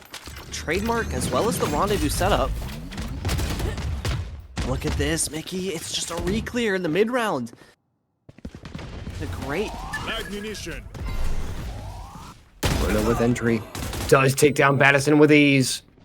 K. Last one standing. The rotate is going to come in, though, from SaD Frost, but not quick enough Fallacy and company able to get that spike planted. Post plant is set up and ready. The brimstone molly. That's not a brimstone molly. It is a brimstone molly. Everything's fine. The lineup comes through. Try to force off any ideas of a defuse, but it is eventually going to extinguish. Out come the salvos. Fallacy quickly gets traded out. Evie buying time. Playing the long game, but unfortunately does eventually get found out. Miara and Astralis doing work. Miara there to seal the deal, picking up 2 off the trade. And again, Zero, we're back into this tug of war. It's round after round. Who gets this? You get this, and then you get that, and then you get this again. And who else but Miara? I mean, the Tejo connoisseur for SaD Frost. Just time and time again being the anchor, the pillar, the support beam for their team. It's like you said, it's a tied game. Now Battison with that trusty outlaw looking to take out some tasty little half-armor players for dinner. Being the big bag wolf of the GC Grand Finals here, or Tenax Grand Finals. Wrong tournament. But finally a switch up actually over towards this B site. It's first time we're actually seeing HyperSpeed poke and prod and try to make something of themselves, but Astralis, what is that? That's them walking into the share of shots of Elf on a Shelf and getting their head ripped off as a reward. Time ticking away. HyperSpeed puts a pause on this pressure. Evie on the opposite end of the map. Playing this lurk, this is what you'll see. The Viper hold control over towards A, but I'm looking at Luna and Ariel. It's just not Luna. I gotta call Luna out on this. We have seen them not check corners multiple times tonight. You gotta clear those. You can't afford to run and gun in a situation like this. Battison, however, picks up 2. K to follow it up. Elf, a firing squad in front of them. And it's gonna spell another dub on the board for SaD Frost. 3-2. And just a reminder, if you did just join us, it's currently 2-1 in the series. SaD Frost with the advantage over HyperSpeed White. And this is HyperSpeed's last chance here, Zero. If they don't capture Bind, it's going to be a SaD Frost crown in their future. Yeah. And they are hunting for the crown indeed, looking to be the 3-time in a row champions of the Tenax series. And Battison here with the operator on truck. Going to get themselves an early advantage.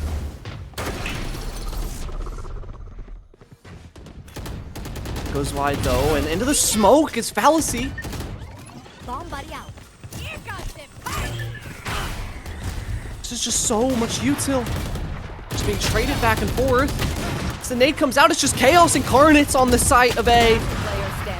And not a single kill can go the way of HyperSpeed White. To force the buy into the round. All for nothing. There's a dominant defense from SaD Frost to extend their lead 4-2. A flawless round for SaD Frost. 4-2 with the 4 being consecutive rounds in a row. HyperSpeed beginning to lose their grip on the map here. And we were talking about how those ultimates, you want to start cycling them on the attack side to obtain the site, make it difficult to retake back in. There hasn't really been a chance. Plants only really coming down that once or twice. It's difficult. There's that op shot ringing out over towards short. Is going to be noted out. But now, once again, it's this slower pace of play.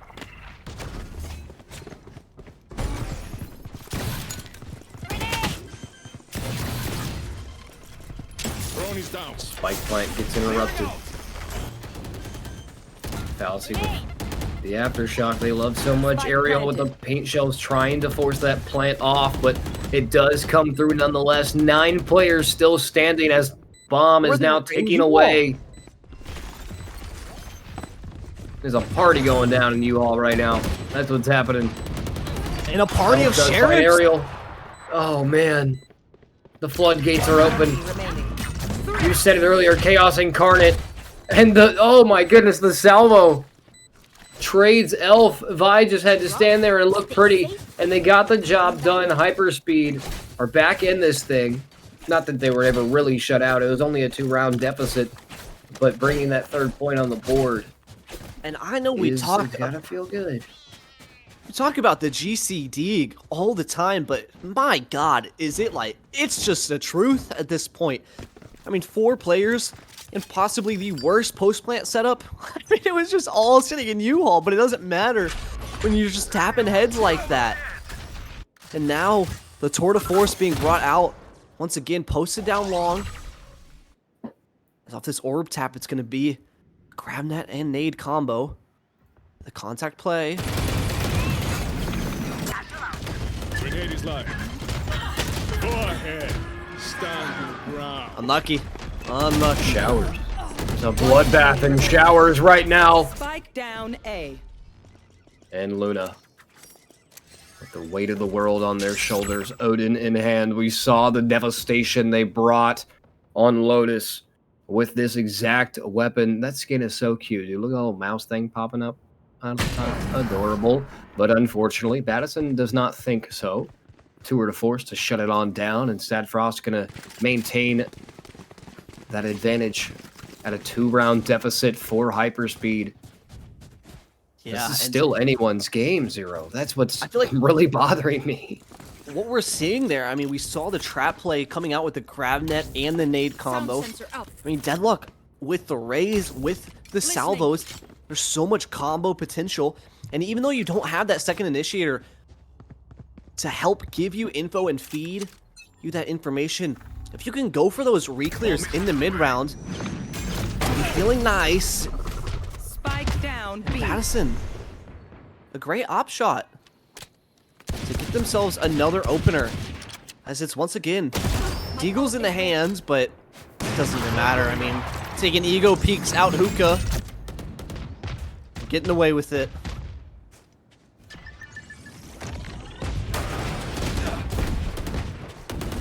Battison with that headhunter doing the wallbang damage for K to come in and finalize.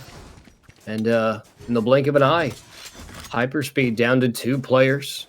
One enemy remaining. Trying to converge onto each other, but Australis is going to cut off that rendezvous. And Look at this now setup, man. Man, Evie's not in a good position here. Does have the snake bite to try to slow down this push. Australis is forced off the angle. Out come the salvos, forces Evie to push up. Ariel was ready and waiting. Another flawless round for SaD Frost as they're starting to get a little bit of a lead here. HyperSpeed's got to pick it up within these next couple rounds, or the second half is not going to feel too great, as it's, I mean, right now, best case scenario 9-3 for SaD Frost. Best case scenario for HyperSpeed is a tie game at 6-6. Yeah, and we saw how that went on split. Yeah, no, we've seen enough tie games tonight, all right? Come on. I feel like Battison wasn't necessarily getting as much impact on the operator as you'd like, but quick into this one, actually. Looking like the TP play. A great Tejo ult to deny any short control. And anyone who might have been pushed up near that jump up box would just be mincemeat.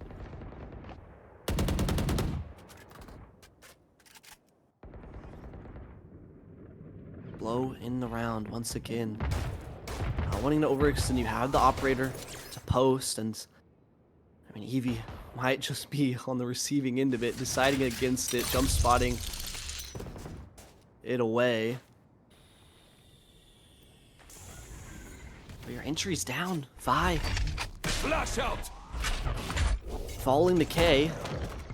Now, how do you get into these sites? You have the orbital strike, Mickey. You have Teleport's gone. that pit. But There we go. The pit, as you say, it is going to be active, and Luna saving the life of their teammates to make sure that pit does come through. The plant gets paused just momentarily off of that orbital strike, and now HyperSpeed have no more ultimates to deal with this post-plant attack here. I lied. The Rolling Thunder comes through, but K makes Fallacy go down here, and Elf, last standing, does get taken down. 6-3 turns to 7-3. SaD Frost starting to enlarge that gap in the scoreboard here. Yeah, and the post plants. I mean, every time I feel like it's HyperSpeed on the back foot in these rounds. I mean, they got the spike down, but outside of that, the ultimates was just too much of a task to overcome. And even on this attack side, I mean, where you think they would be favored, just doesn't feel like they really have a lot of set ideas. It kind of feels like what SaD was looking like over on Haven. Just Somebody out. running out of ideas, but this is switch up. I like this. Deciding to go over towards the long, contest the extremities a bit more. And there's that showstopper. And dude, I hate to keep saying it, but Vi has just been ripping these showstoppers and then sending them into the abyss. I think that's 4 roses now. A missed shot though. Aerial though, the fellow Rays picking up 1 and 2 and 3 and 4, going big. Miara's there to finish it off. What a phenomenal round Last round from in that the Rays player. My goodness gracious. SaD Frost now at a 5-round lead, 4 in a row. It was split, and then another 4 in a row. Essentially 8 consecutive rounds from SaD Frost. They are not giving an inch to HyperSpeed. Yeah, and to be honest, I mean, neither one of these teams like to play this map all that often. It's very low on their, or in their map pool, excuse me. I think we're kind of seeing the flexibility that you get from these veteran players of Astralis and Battison. Even Aerial now picking up and being super impactful. Astralis and Battison is an operator. And it's 5. The rookie shut down once again.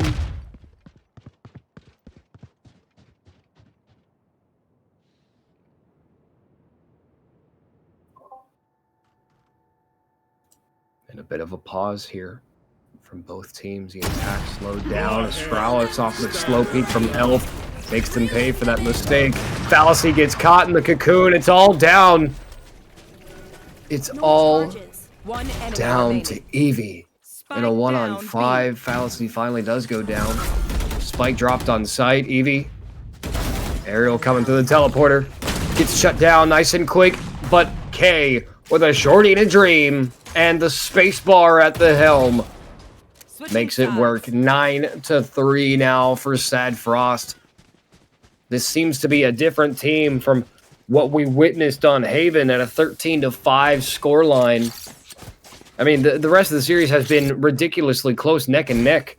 Lotus and Split, both very close games, and now all of a sudden, SaD Frost has awoken. Something inside of them is cooking, and they are just feeling themselves at a 6-round deficit for HyperSpeed. What can they do to catch up here and close that gap? They have the trophy in their sights. Looking to claim the title of the Tenax Series champions. 3rd time now. And a pistol rounds is needed here. Needs to be that lifeline for HyperSpeed Whites. Look at Evie's position though. Is K aware of it?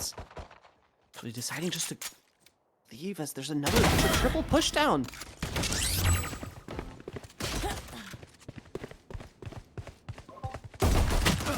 3-player deficit for SaD. They're making it work for them, though. Battison picks up 2 with that Headhunter. A huge investment paying for itself in this first round of the second half. SaD Frost looking strong right now, but they are still at that player deficit and not looking good on health. 5 HP from Miara alone. A combined 55 from SaD Frost right now in a 2 versus 3. They are able to recover that spike. The world is their oyster, but they only have 40 seconds to conquer one of these 2 sites. And HyperSpeed They're covering just about every angle through that A short, making sure that A is not where they're going 30 to go. seconds left. Yeah, and they can get this spike down. Miara will have those salvos. Still so much util though. For side, and to be honest, I mean, I'm mainly looking at this headhunter. 2 bullets. I know they're on low HP, but 10 if it was seconds anyone left. to do it, Mickey, it would be these 2 players right here. Spike planted. It all comes down to this. Whether or not SaD hits double digits here.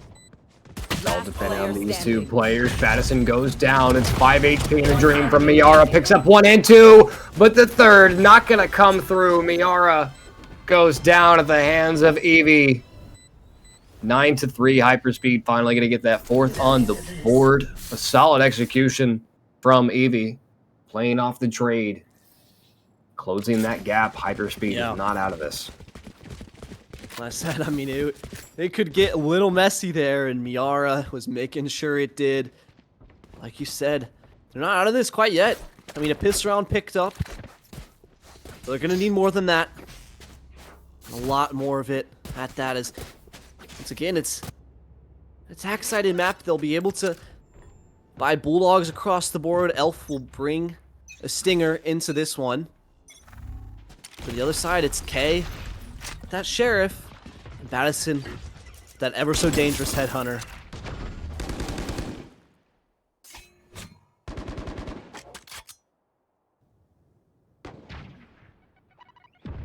Mickey, Again with even slow. yeah, it is slow. It's exactly right. They're playing this. They're putting the pressure onto HyperSpeed. Fallacy. Throwing blind shots. Trying to slow down this push, but Evie is the one doing the work. Picking up 2. Slows it down just a little bit, but now they're caught in the smoke. Caught off guard. K with a Sheriff. The execution comes through. And here's the danger. The gun picked up, though the positioning for HyperSpeed is advantageous. Elf in hookah might even make the wrap towards long. But they're patient with it. I think that's exactly what Elf is about to do. Just a wrapperoni and cheese right down the line, but 30 seconds I left. think they might just be hanging out towards that market area just in case.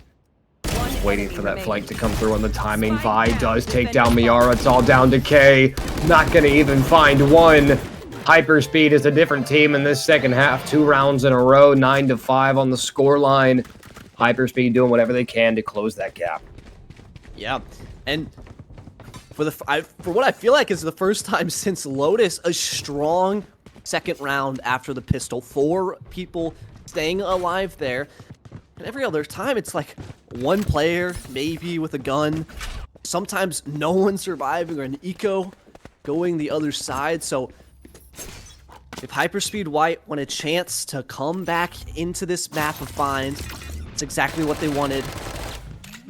3 Bulldogs, Sheriff and a Stinger, try to convert this One bonus. suppressed. And a double push down hookah. No one to make note of this either. Encroaching on the space.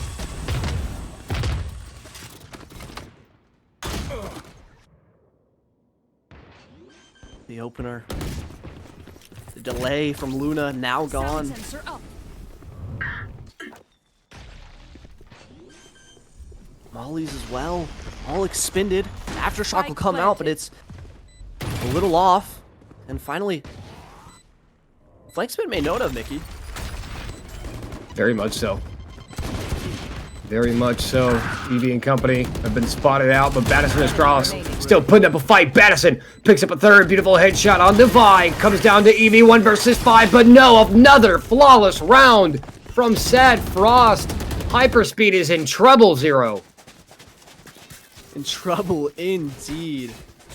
And I gotta say, these openers from Battison are doing a number on to HyperSpeed. I mean, especially on that defense, and now even being able to bring that consistency in the first blood ratio over to their attack side.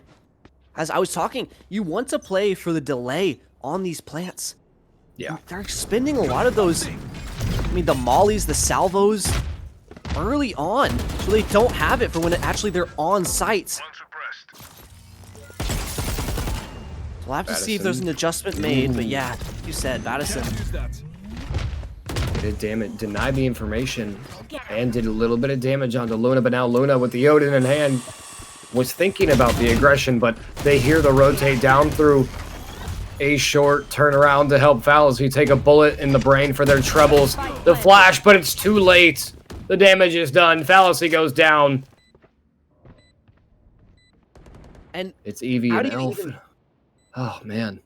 How do you get back into this? I mean, if you save, you have these guns, but you're essentially giving up of 2 flawless rounds in a row to the side of SaD. The economy is going to be booming, but if you don't, you're just forfeiting and you're giving yourself no real chance into the next one.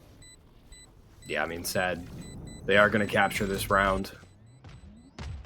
11-5 is not the scoreline we were expecting when we saw Bind in the map pool. I mean, this is arguably one of the most balanced, or inarguably one of the most balanced maps in the game. There is really no reason that HyperSpeed shouldn't be putting up at least a little bit more of a fight here. I mean, they're draining their economy almost every round. We're seeing an operator being saved from Elf, and even then, with the team purchase, we're still on Stingers and a Guardian. Yeah, I mean, it's not looking good for HyperSpeed. SaD is 1 away from match point, 2 away from shutting the series down and taking the crown here. HyperSpeed, they have to wake up, and they have very little wiggle room. It's going to be a Viper's Pit invested early down short to try to control this lane. Vi, so a little bit of damage, so has to back off there, but I think you're right, Mickey. I mean, both of these teams have Vine pretty low at the bottom of their map pools, and I think we can see the uncomfortability from HyperSpeed. You want to be going for a lot of those defensive reclears with this Breach Tejo comp, like we were seeing from Astralis and Ariel, but you don't need mid-round reclears if you have Elf on a shelf with an operator posted down B long for the first time, and feels so many rounds. Opener is going towards HyperSpeed.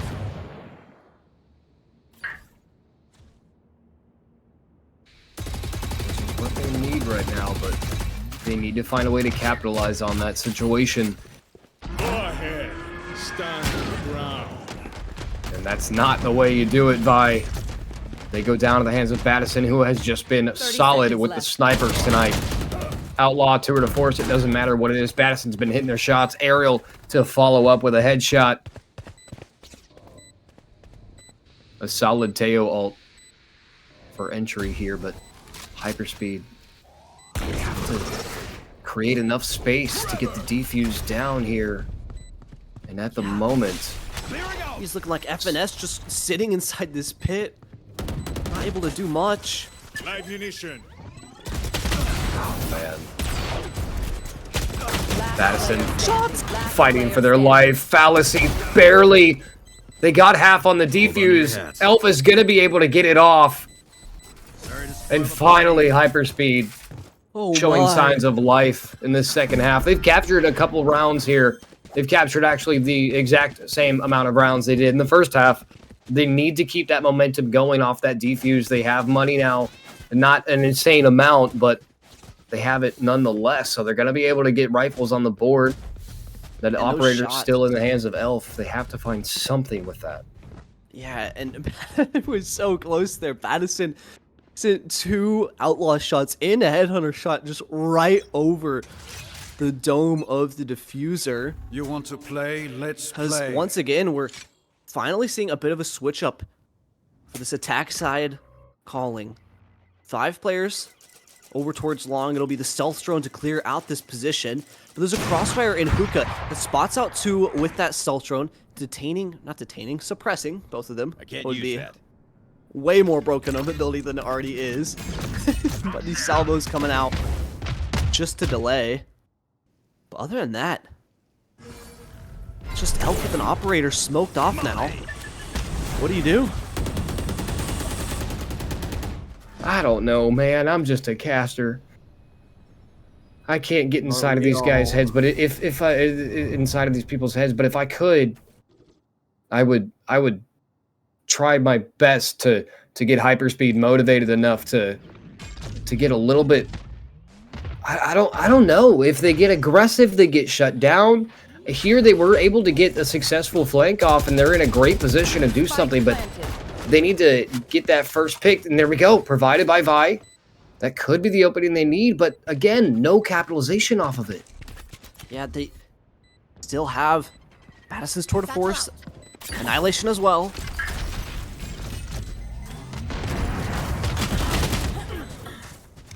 Double kill with the salvos! And now the Armageddon picked up from Yara.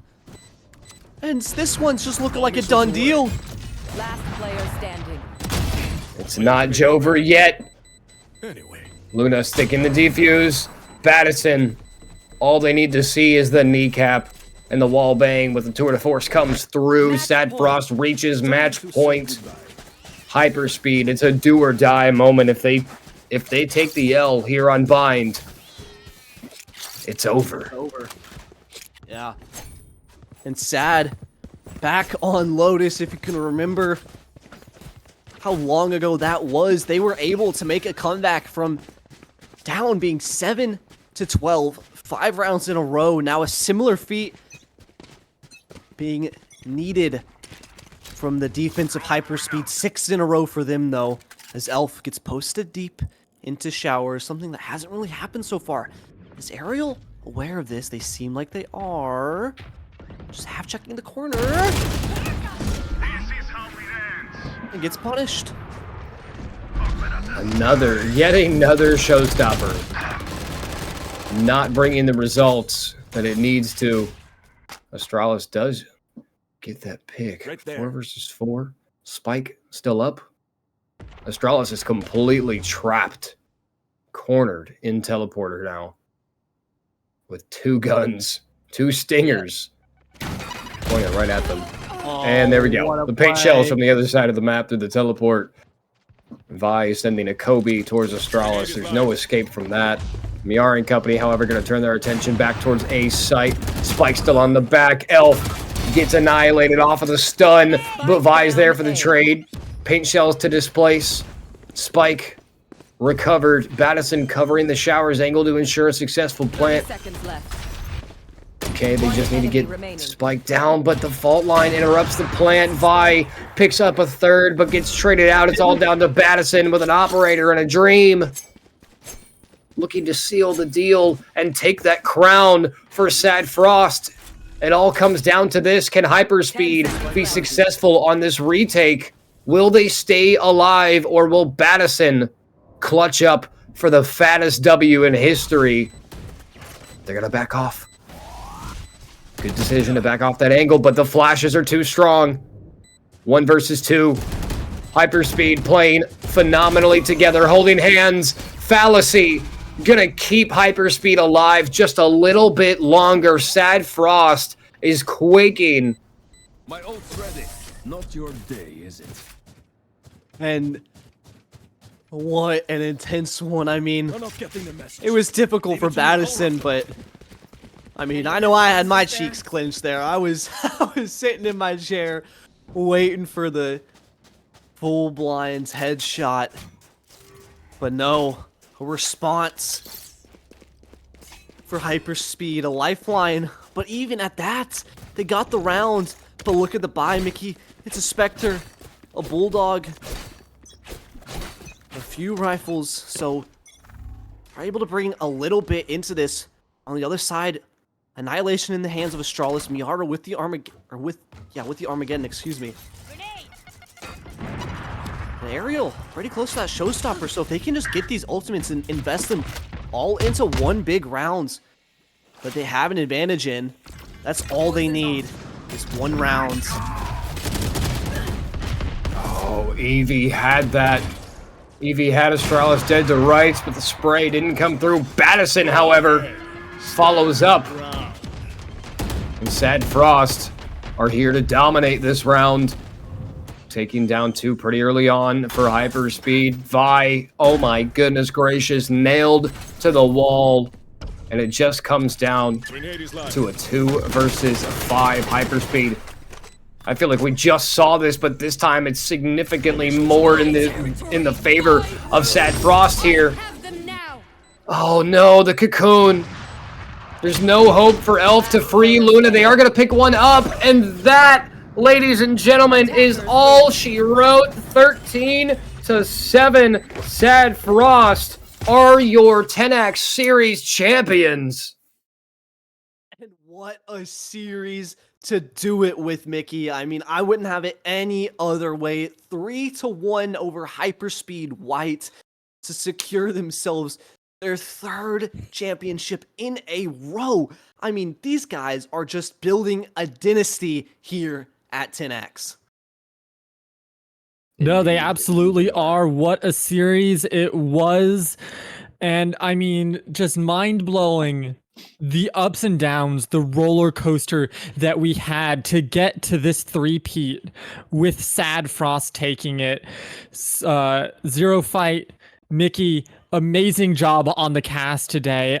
Could not have done better myself. And honestly, it was a tough one to call just because of all the ups and downs through it. So hats off to you as we go through that. But now we have, we have to break that down a little bit, right? I mean, there was so much in that last map. It almost got away from SaD there for a bit when we talked about how, on bind, if you let it get away from you, it can really slide quickly. So I want to break that down for a couple minutes here to really pick your brains about what happened there.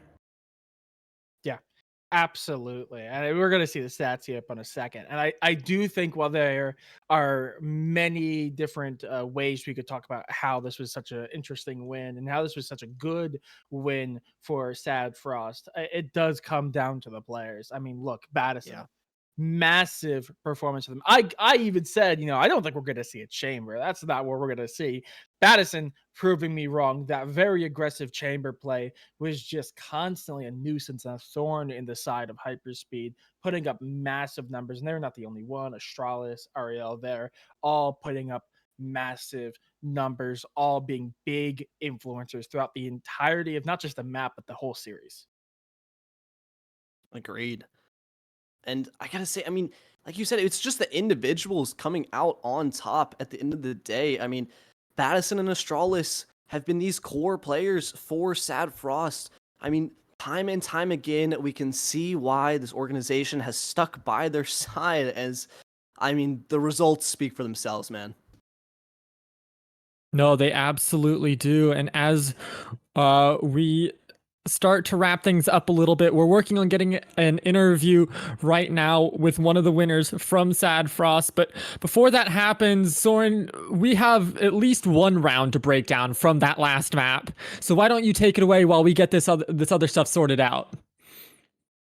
Next time we do this, I'm gonna have an actual name for this a little event. This is gonna become a segment, and I'm gonna name it. It's gonna be something funny and it's gonna be something witty. Can't wait. No, but I kind of want to break down the defense of SaD because in map number 1 and 2, we kind of highlighted how the attack of HyperSpeed was really good, and there was a little bit of inconsistency, especially on the second map. But in games 3 and 4, they massively turned it around. In game number 3, they were pulling back a little bit and playing for that retake. But here, I notably saw a bit of a change up where they were still pulling back, but they were doing a really good job at controlling the tempo of the game. They were constantly giving up space with the intent to immediately take it back. So here we can see, I think this was around 6 or 7. It is a pretty standard setup. We're seeing that deadlock, kind of like what I said in the pre-game, where a deadlock who's sitting on B, a more defensive sentinel, gonna hold it down by themselves, with a clove being ready to quickly rotate with a full 5 stack going towards A, excuse me. The round starts, very aggressive push in. We see those triple smokes coming out from the brimstone. I like to call that the G2 smokes, because G2 are the people who really brought that into the scene. They aggressively push on the site with the one Viper sitting in showers, and the rest of the defense backs up. They're playing behind the smokes or in them and behind that Viper wall. But notably, they just give up that space. They don't give it for free, but they let them have it, and they wait for them to make a mistake. That breach pushing through the smoke right there in the middle, right next to the Raze, is the crucial key pivotal part of this round. As they over-aggress through the smokes, have no intel on the defenders, the Raze is waiting there, finds that opening pick, and then frankly, all hell breaks loose. Much like the rest of this entire series, chaos unfolds. They pop the brimstone ult to try to push him out of CT, but it doesn't matter because the whole rest of the defense just run in. They change that tempo mid-round and put so much pressure on them, and they run through. They dump the utility on them. They spray through the smokes, and before they even know what is happening, the round's over. That change of tempo, so many teams don't like to do that. They stick to the same strategy that they're going to push really aggressively, and they're not going to stop till they get the site, or they play it super slow until there's no time left on the clock. Here, they played it perfectly. They knew when to speed up. They know when to slow down. They knew when to use their util, and at the end of the day, they won their trades. And at the end of the day, that's what wins. It may be a hero shooter, but it's a gun game. If you win your trades, you win out. In situations like this, you give yourself the advantage. And it's no doubt to me, that's why SaD won. Massive shout out to HyperSpeed for doing so well. But man, SaD, 3-peat champions. You can't really say they don't deserve it. No, absolutely. And thank you for that excellent breakdown. We're going to send it to a quick break while we get ready for this interview with Zero Fight and K. So don't touch those browsers. Don't go anywhere. We'll be right back with this interview.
All right, everybody. Hello and welcome back. This time we're joined by, is it this side? It is this side. Zero Fight over here, who's going to be running the interview with Kay here. So take it away, Zero Fight.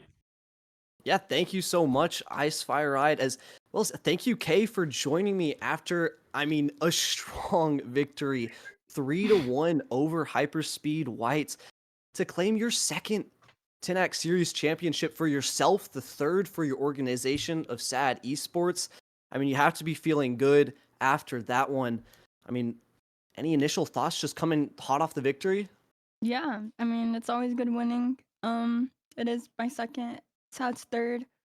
Uh, it was long. It was pretty long, but we're all feeling good. A win is a win, and now, of course, we love winning. Yeah, who doesn't love winning?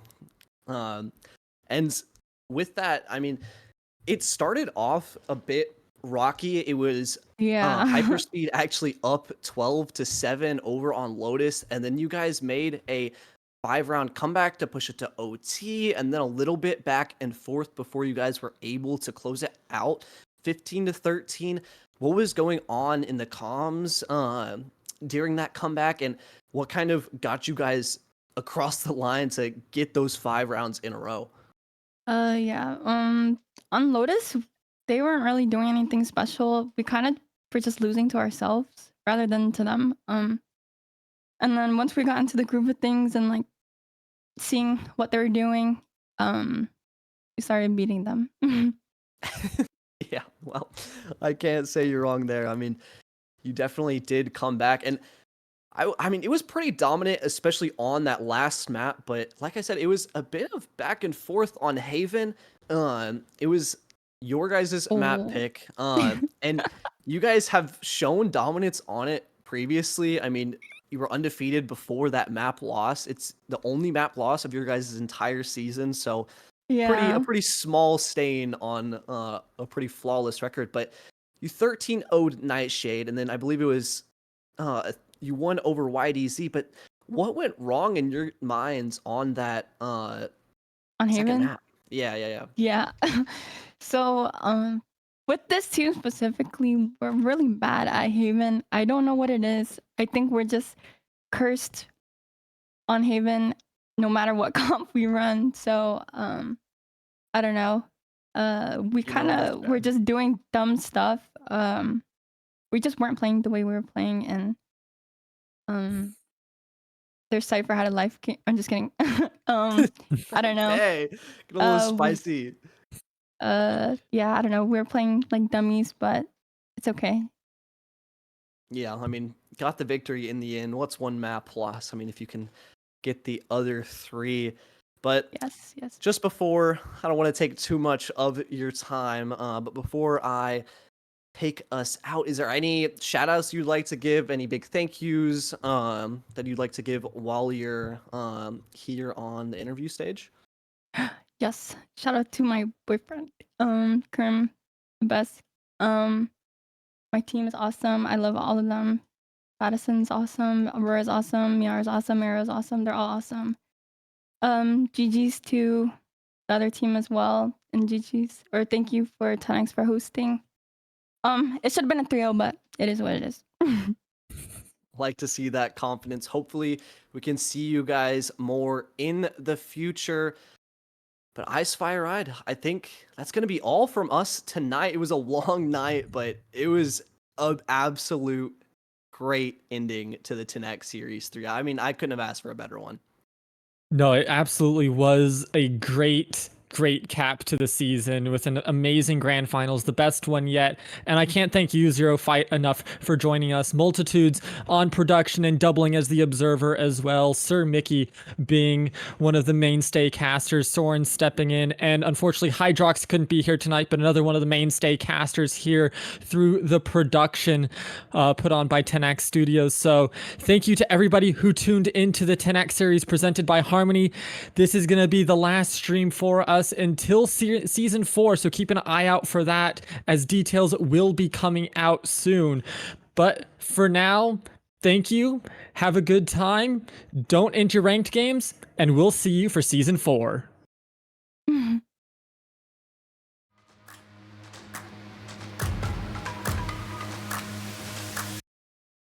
Y'all sit back and watch me speak. About to take over your screen. Talking bulls in 93. Talking mom, I'm on TV. Y'all know all I do is me. All I do is me. Y'all sit back and watch me speak. Y'all sit back and all I know, my money green. About to snap and make a scene. My cup off and make this free. My cup off and make them scream. Go back off for TMZ. Y'all sit back and watch me speak. Y'all sit back and watch me speak. Y'all sit back and watch.